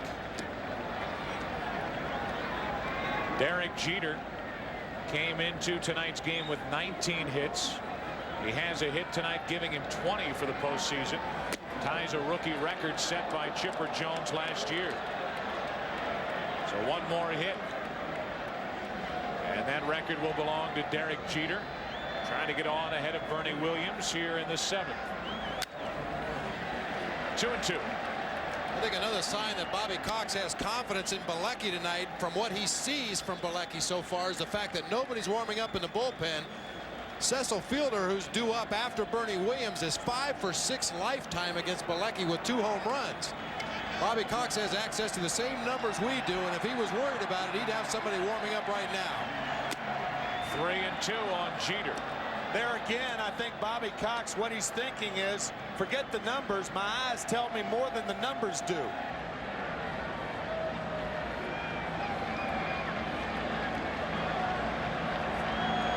Bilecki rolled right through the 6th.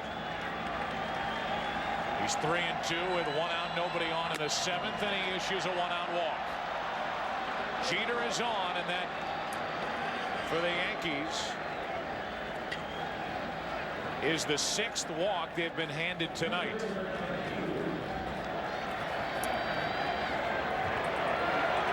And the first to reach against Bilecki in his inning and a third.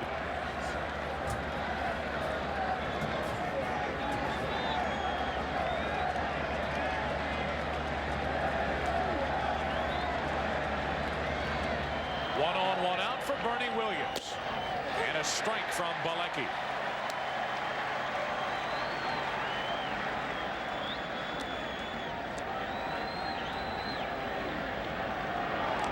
Yankee bench still has Fox, Aldrete, Boggs available. Right now it's Williams, who tonight is 0 for 2 with a walk.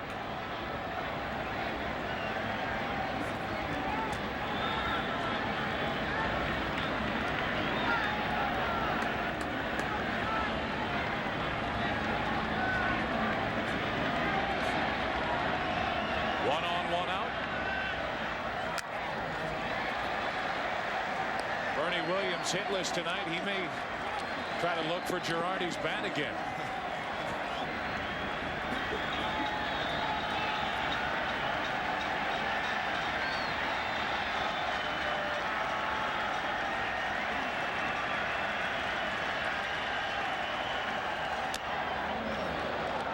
One and 2 from Bilecki. And when you miss that high, that means you're trying to overthrow it. Bilecki's had a good fastball when he stayed in his rhythm. That time he tried to hump up a little bit harder. Threw the ball way high out of the strike zone.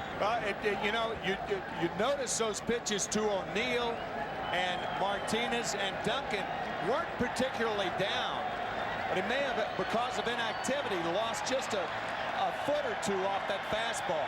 Bilecki not a real low ball pitcher. He's throwing that 4-seam fastball, and that's not really a pitch that you want down all that much. 1 and 2 the count. Williams strikes out.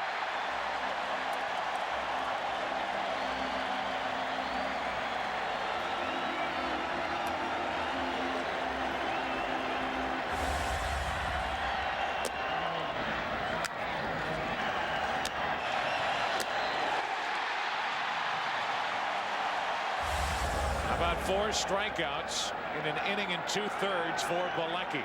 Now Fielder, 1 on, 2 out, ball 1. If there's anybody who does know the stat other than Bob Brentley, Fielder against Bilecki, it's Bilecki. That's why that strikeout of Bernie Williams was so important, as Mark Wohlers is up and throwing. 1 on, 2 out, into left field. Falling into the glove of Andrew Jones.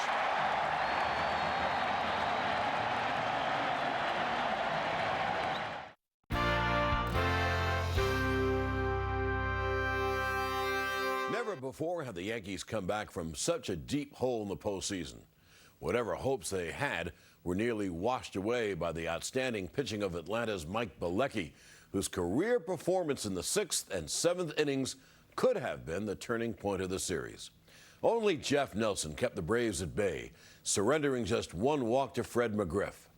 After 7 innings, Atlanta led 6-3. Atlanta closer Mark Wohlers, he of the 100-mile-an-hour fastball, took them out in the 8th in hopes of shutting the Yankees down. Time was running out for the Bombers.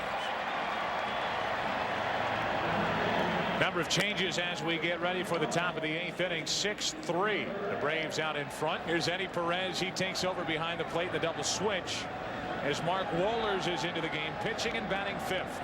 Charlie Hayes leads it off, a swinging bunt that will roll and stay fair. Unbelievable. A leadoff base hit, and Hayes is on to start the 8th inning.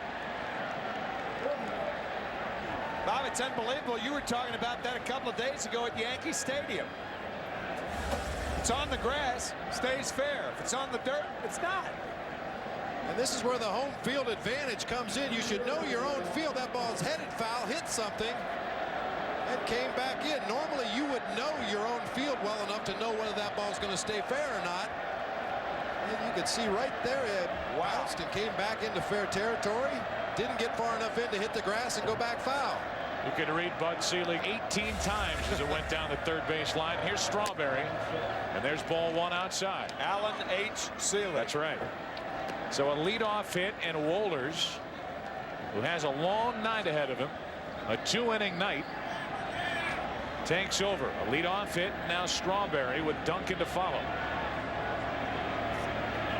Wohlers has picked up 6 straight postseason saves. He's really going to have to work for this one. 1 on, nobody out. Strawberry overmatched, 1-1. Well, Darrell's not going to be able to hit the high fastball off Mark Wohlers. If he hits the fastball, it's going to have to be down. And you see the riding high fastball right there.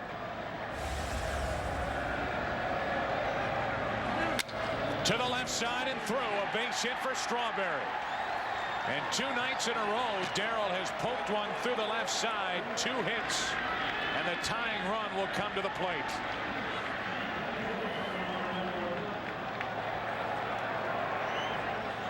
Remember, the first fastball was by Strawberry. That was up.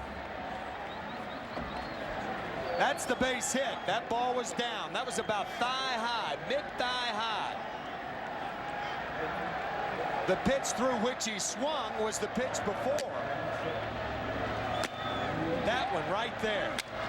And then you could see the fastball dipping and Darrell dipping into the single bunch.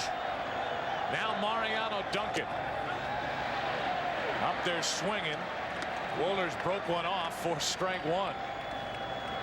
When you go to the plate looking for a 90-plus fastball and he snaps off a slider like this, it'll fool an aggressive hitter like Duncan.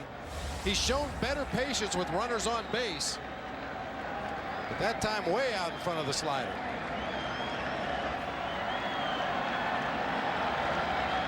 Duncan's only hit in the World Series came here last night.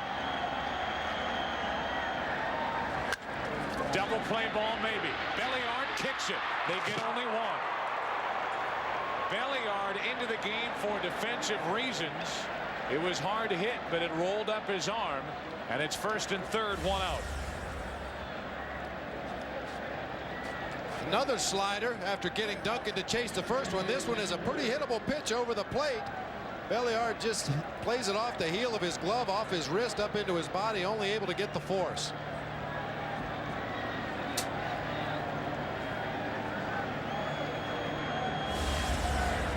Might have been 2, and it's 1st and 3rd, 1 out. For the catcher, Jim Leyritz, his first at bat of the night. It's not beyond Leyritz to try to pop one over the right field boards. That's where his power is the opposite field. Big swing. He was right on it. 98 miles per hour for strike 1. Mike Aldrete off the bench and on deck. He'll hit for Nelson.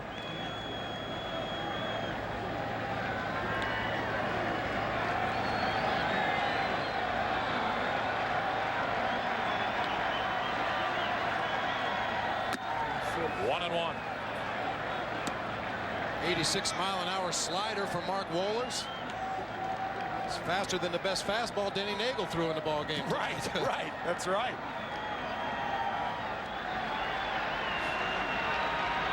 The Yankees with a tying run at the plate here in the 8th inning.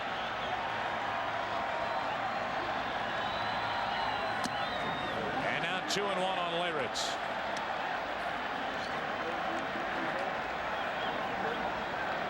I think Wohlers is going to the breaking ball too much.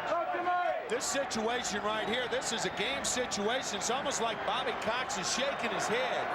If you get beat, you want to get beat on your best pitch, not your third best pitch. 2-1 on Leyritz. Another good swing, 2-2. And up to 99 miles per hour from Wohlers. Oh, with the fans on their feet now.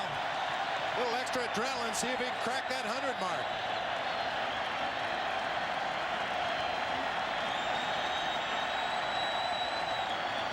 Two to Leyritz. In the air to left field. Back at the track, at the wall. We are tied.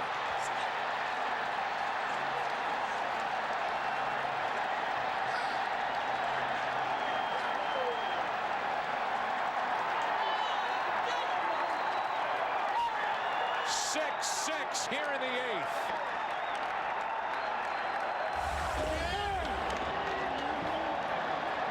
A high slider that speeds up the bat head.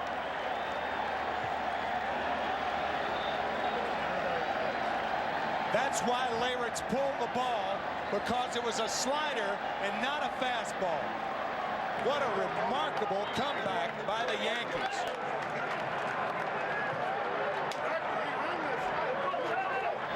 I think the Yankee bench had a better feel for how far that ball was going than Leyritz.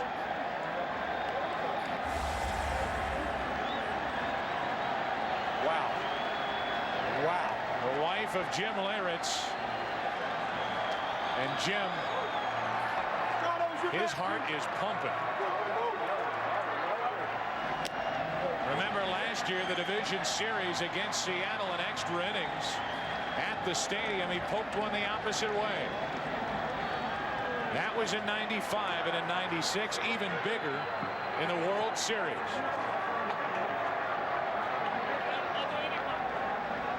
Now it's Mike Aldrete at the plate, leaving Joe Torre with only 2 position players on his bench. Aldrete batting for Jeff Nelson. To the shortstop, Belliard, the high hop. 2 out. And now the fastball. And guys, I'll say it again. The slider was his third best pitch. Fastball or a splitter. If Jim Leyritz hits that ball out, then at least he's hit his best stuff out of the ballpark, and you tie it on your best.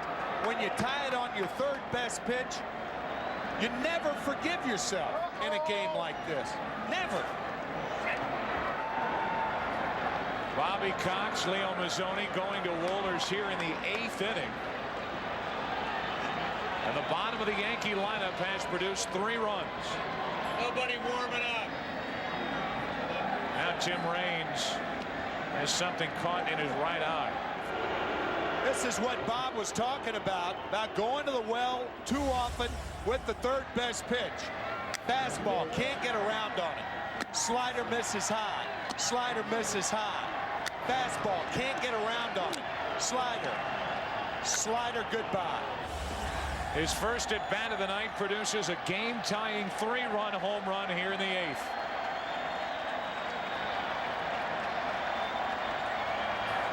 And now Raines with 2 out, nobody on. To the second baseman, Lemke. He drops it, but recovers to get the out. A big inning for the Yankees. Capped on a 3-run home run by Leyritz. We go to the bottom of the 8th inning.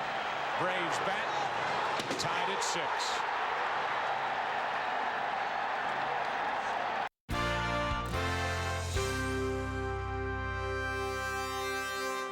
Mariano Rivera, who struck out 130 batters in 108 innings in the regular season, came in for the Yankees in the bottom of the 8th.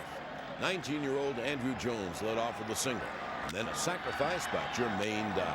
Bottom of the 8th. The game tied at 6. Polonia now off the bench to face his former team.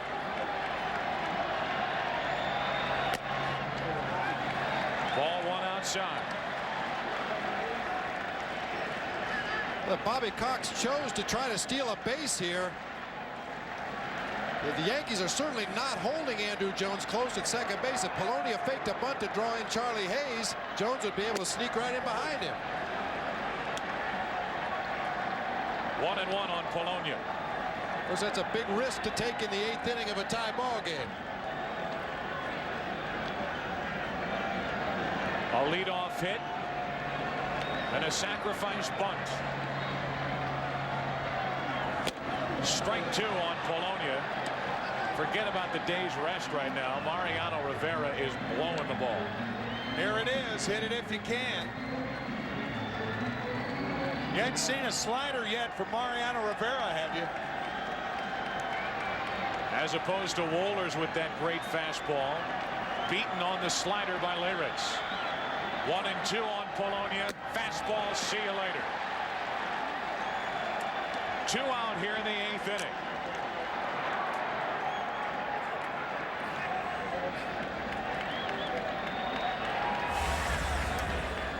What do you do when you pull a car into a service station? You fill it up with gas, gas, gas, gas. And with the strikeout of Polonia, that makes the Atlanta bench 0 for their last 21 in pinch hitting appearances. That also means that Bobby Cox will call Ryan Klesko back and leave Eddie Perez in to hit, batting in the number 9 spot. I think what Bobby Cox was trying to do to Joe Torre was try to coerce him to walk Luis Polonia by putting Klesko up there, perhaps. Here is Eddie Perez. Ball 1 inside as Perez stands at the plate for the first time in this series. We saw Bobby Cox do that in the National League Championship Series when he sent Terry Pendleton up to the plate. Tony La Russa didn't bite. Way late and a dangerous foul ball into the seats. 1-1 on Perez.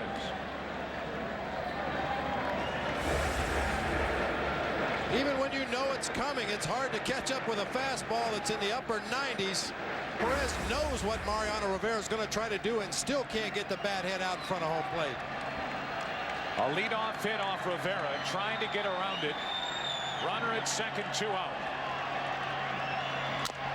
Off the hands, back to Rivera. Here comes another fastball. Inning over.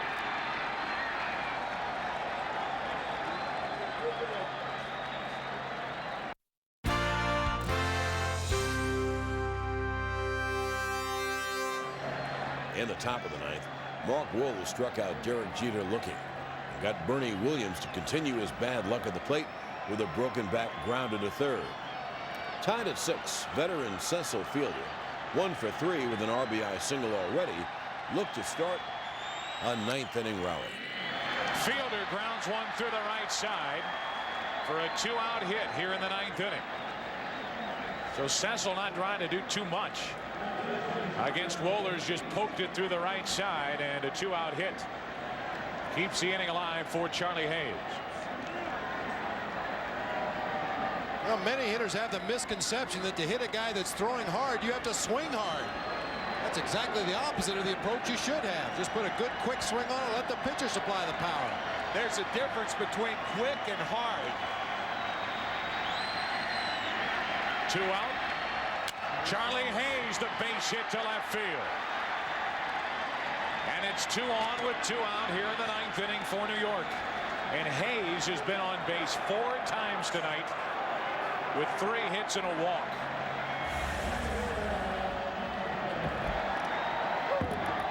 Pitch down and in on Charlie Hayes. Could see him open up that front foot, get the bat head to that fastball. He clears the hips out of the way, and he clears the way for Darryl Strawberry. Strawberry, 2 out of 9 in the World Series, a hit tonight. Facing Wohlers. 2 on, 2 out. Tie game, 9th inning.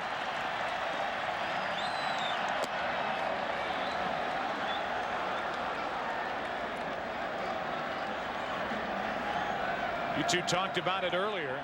That pitch was dangerous from Wohlers as it missed low. Dangerously down. Just about to say a pinch runner might be in order here for Cecil Fielder at second base, and Joe Torre does send Andy Fox out to run. Mariano Duncan has played first base throughout the season for the Yankees. Tino Martinez was taken down as a pinch hitter earlier. That's the go-ahead run at second base. You better have somebody out there that can score on a base hit. So the pinch runner Andy Fox is the lead runner at second base. Fielder kept this inning alive with a 2-out hit to right.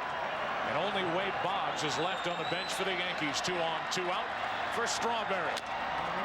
To the left side, trouble. That's a base hit. And that'll load the bases here in the 9th inning. I don't think Eddie Perez ever saw that ball. I think he thought it was either foul, bounced over his head. He made no move whatsoever to go after that ball. Not to say now that he would have made a play on it, but watch his reaction.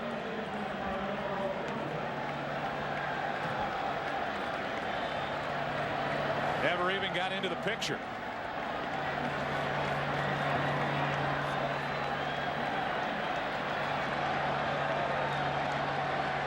There wasn't a man on third. You lose nothing by trying to make that play.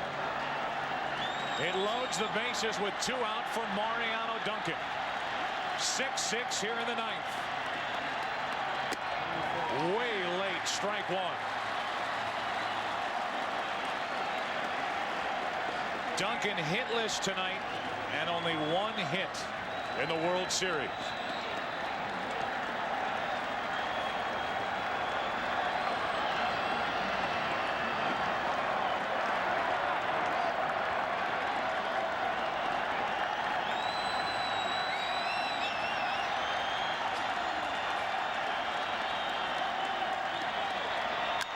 Into right field, caught. Jermaine Dye, the catch to preserve the tie. Hard hit right at Dye. And the Yankees leave the bases loaded. Top of the order coming up for Atlanta. Bottom of the 9th inning in game 4. Tied at 6.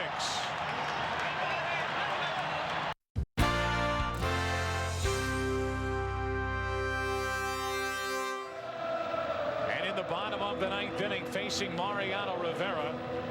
It'll be the top of the Atlanta lineup. Grissom, Lemke, and Jones. Chipper Jones.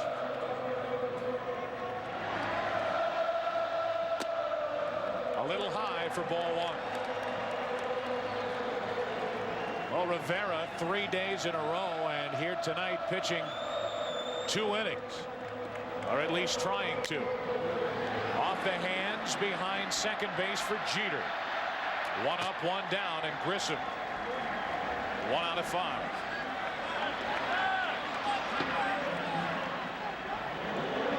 That'll bring in Lemke.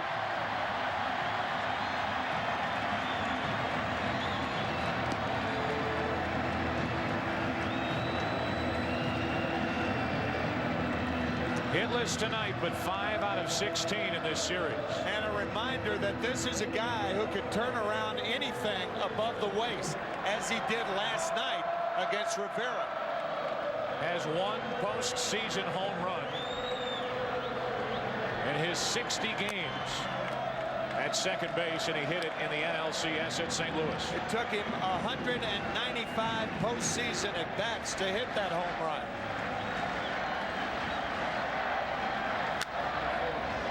Trying to catch up. 1 ball, 1 strike.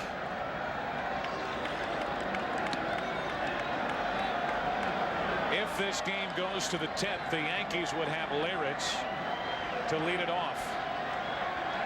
Then a pinch hitter. They have only Boggs left, and then Raines. Strike two. Bobby Cox a little better fortified on the bench with Klesko, Mordecai, and Arol. And in the bullpen, Joe Torre left with only two down there. Up the middle, a one-out base hit. And the winning run is on here in the ninth inning.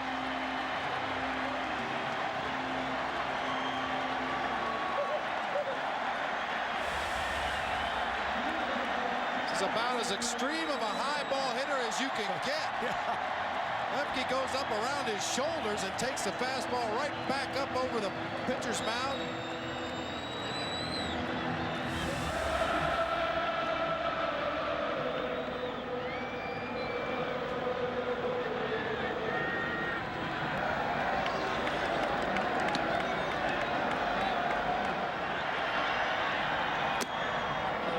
Home plate umpire Steve Ripley started to call it a strike. He held off, and it's ball one high to Chipper Jones. Here's Graham Lloyd getting ready, the left-hander for the Yankees, with an eye on McGriff on deck and Klesko on the Atlanta bench. Late, strike one. McGriff is already homered tonight. He's had a perfect night at the plate. Come on, Chip. 2 hits, 2 walks. Hang it out, kid. Hang it out. We talked earlier about the ropes. That's what hang it out means. Hang out a rope.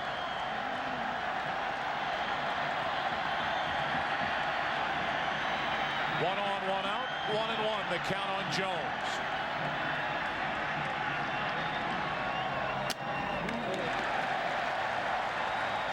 It's one thing to throw mid-90s. It's another to miss high and fall behind in the count, which Rivera has done consistently here in the ninth. Now, he is a high ball pitcher. He's just like Mark Wohlers. He's more effective upstairs, right around the letters, but not around the net.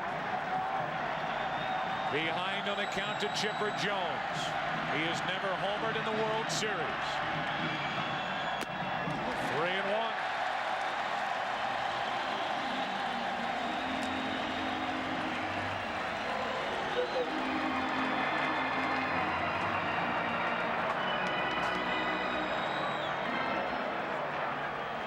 Rivera pitched around a leadoff single in the 8th, trying to pitch around a 1-out single here in the 9th.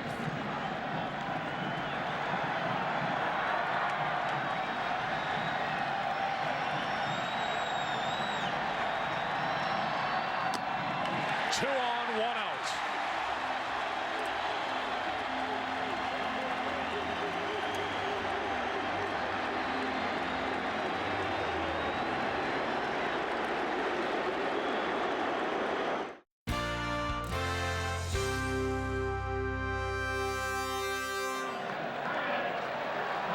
What a season 1996 has been for Graham Lloyd.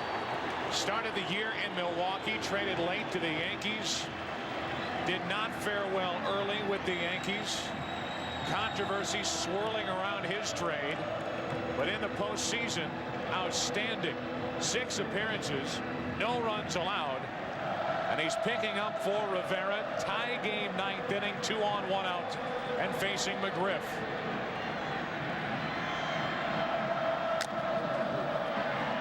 Foul for strike 1. Well, we talk about Rivera 3 days in a row. 3 days in a row now for Graham Lloyd. The first Australian ever to play in a World Series. A man from down under who throws over the top. Yankees trying to even this series. Braves trying to go up 3 games to 1. 2 on, 1 out. 1-1 on McGriff.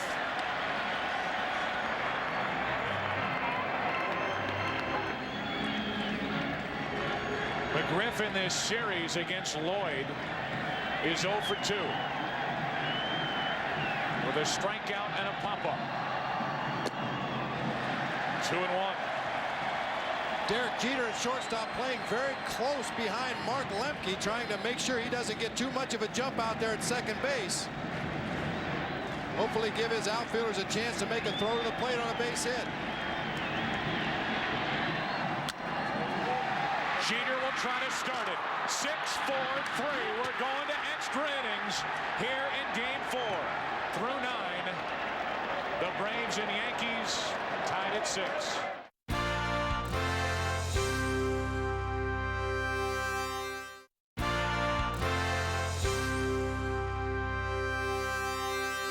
Top of the 10th, Steve Avery made his first appearance of the series in relief of Wohlers. Leyritz and Graham Lloyd each grounded out, bringing the top of the order to the plate. 2 out, nobody on for Raines. Hitless tonight, he's 0 for 5.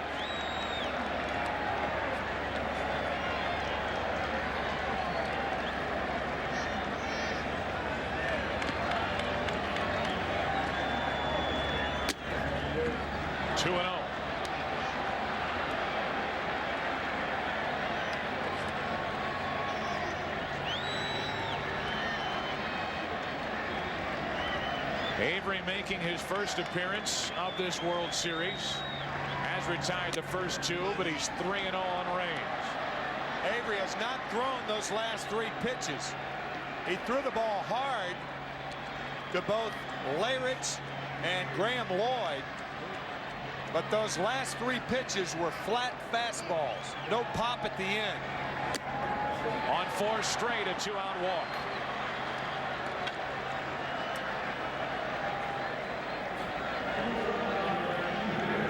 It becomes, as we look at the 4 straight balls to Tim Raines, these are flat fastballs. Nothing there, no pop. But I think it becomes imperative for Tim Raines to run early in the count to give Derek Jeter a chance to take a pitch or 2 and then try to drive him in. It's a stolen base sacrifice in effect.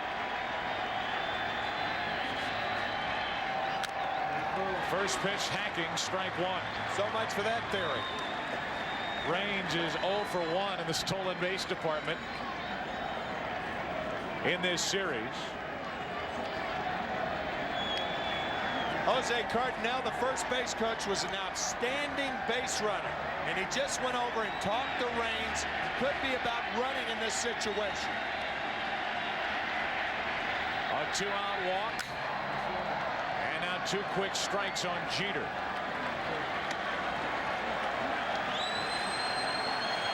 Avery missed nearly 2 months of the second half of the season with a pulled muscle in his side, trying to pitch a scoreless 10th.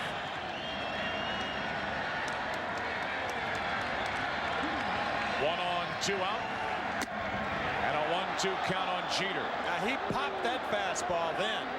Great extension. That was one of those poppers. You could hear it from up here.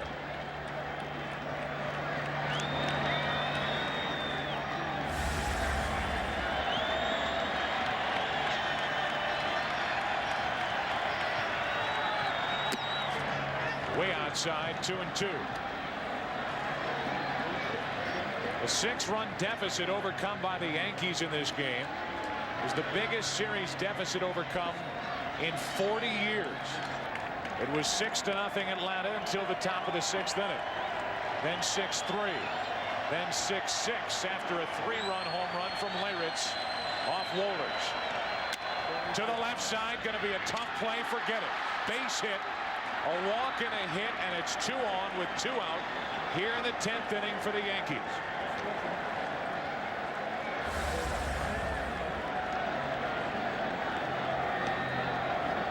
Tailing fastball there. Chipper Jones was shading up the middle. They've been working away on Derek Jeter. Got to pitch a little bit too much of the plate. Not really hit hard, but hit in a good spot. They will intentionally walk Bernie Williams. How about that?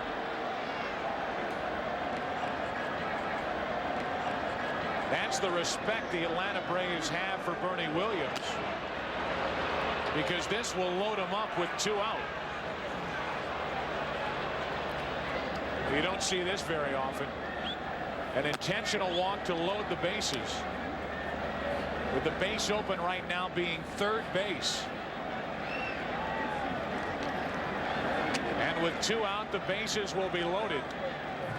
And the last bullet for Joe Torre on his bench is Wade Boggs. Boggs has not had a good postseason, particularly an 0 for 22 stretch in there. However, 3 out of 8 in his 2 World Series starts here in 1996. Bases loaded, 2 out. Ball 1 from Avery. Boggs with a great eye at the plate. He's going to make Avery throw that ball over the strike zone.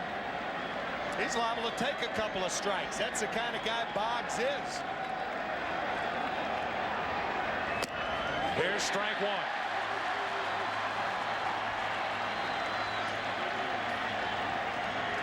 With the bases loaded in his career, a .366 hitter.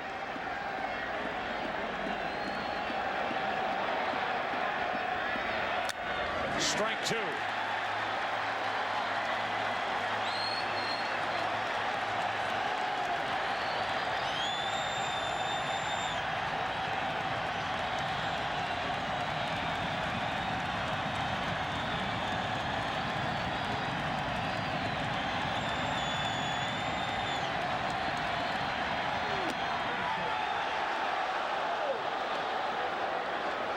Two and 2.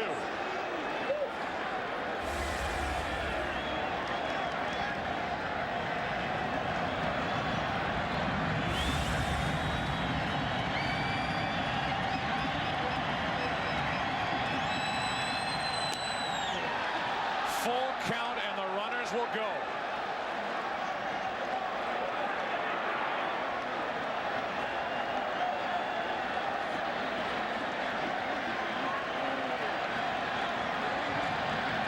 Three-two pitch. The Yankees take the lead.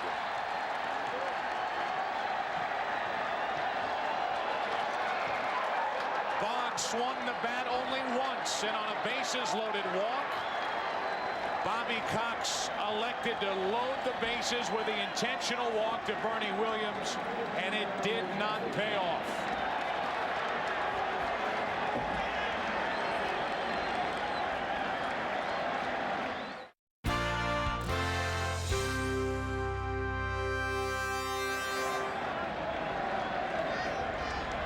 Wetland getting ready out of the Yankee bullpen.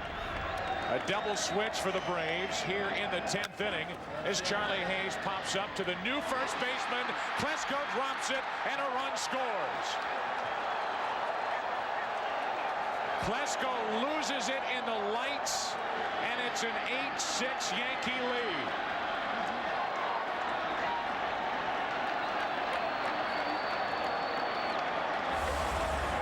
Did Klesko lose the ball in the lights? Brad Klontz was a spectator on this play, standing on the mound and watching. Nobody to cover first base. Lemke recovered, possibly in time to get Hayes at first. Maybe. That brings home another run. It's 8-6 New York, and now Strawberry. Strike 1. Klesko just came into the game to take over for McGriff. Came up as a first baseman. He'll lead off in the bottom of this 10th inning. Bases still loaded, 2 out, 2 runs home, and 1-1 on Strawberry. And if you read the lips of bullpen coach Tony Cloninger, he said to John Wetland that Lloyd will work to the first hitter, and that's Ryan Klesko. And that's what he's doing now to the bullpen catcher, saying Wetland's going to come in with 1 out or with 1 on. Now 2-1 on Strawberry.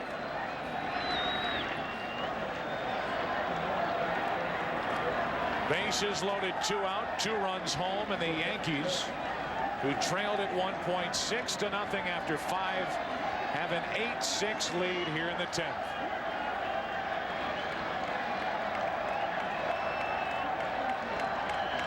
The 2-1 to Strawberry. Big swing, strike 2.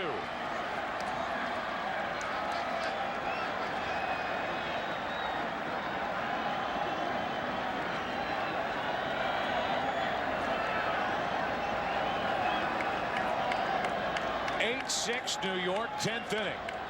Bases loaded, 2 out. Just missed, and a full count on Strawberry, and again the runners will go. Williams, the runner at third. Boggs, the runner at second. Charlie Hayes is on at first.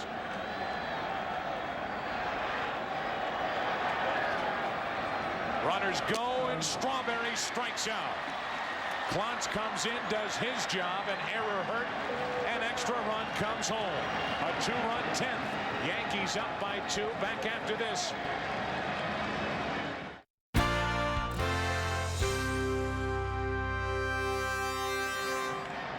As per the plan, Graham Lloyd faced one batter in the bottom of the 10th and struck out Ryan Klesko.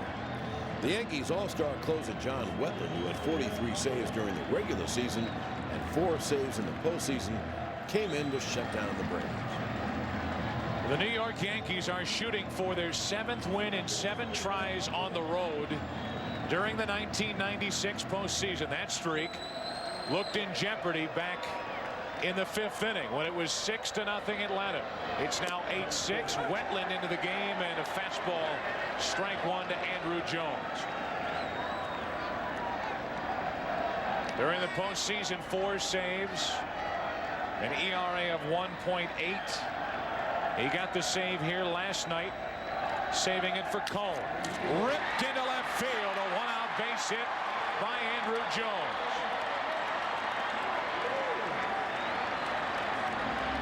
That's his 3rd hit and a 4th time he's been on base tonight. Braves only have 9 hits. Andrew Jones has 3 of them.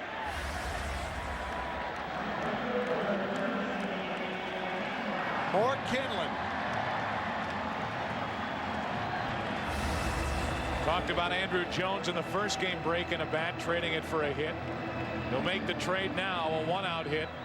1 on, 1 out, tying run at the plate, Jermaine Dye. Big swing for strike 1. Well, you really have to be impressed with these Atlanta rookies, Andrew Jones and Jermaine Dye. They've got an idea, and they go up there. They do not get intimidated. Yeah, those 2 guys and Derek Jeter of the Yankees. Forget how young these guys are. 1 on, 1 out. The 0-1 from Wetland, 1-1. Dye hit a home run in the 2nd game of the division series in LA. On a high breaking ball. 1 on, 1 out. That's down the right field line. Slicing toward the corner. Strawberry can't make the catch. It's foul for strike 2. He was there and he missed it. Absolutely. That ball was catchable because Darrell was playing him toward the line, going toward the bullpen fence. He may have even laid a glove on it. I think he did get leather on that ball. Looked like he took his eye off of it at the last second to pick up that wall right there to brace himself.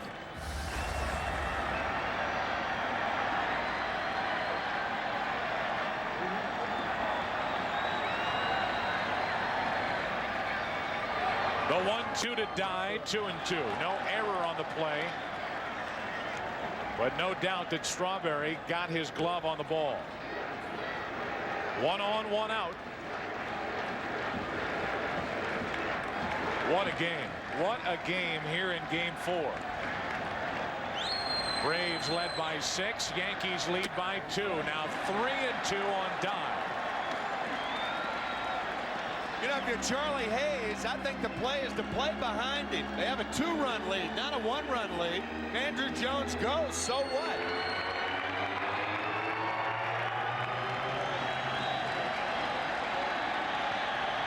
Three balls, 2 strikes on Jermaine Dye. Runner goes, and Dye hits it into deep left field. Got under it. Raines is there. 2 out. A full swing, and Dye just missed it.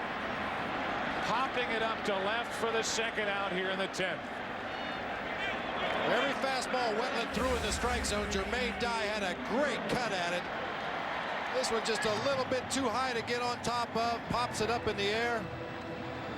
Gave the fans a thrill for a minute. Raines with plenty of room for the second out. An interested party watched it fall short. Now the Yankees play behind the runner with a left-handed batter, Terry Pendleton, at the plate. Jones will walk down to second. Pendleton shoots it to deep left. Raines is there, falling as he catches it.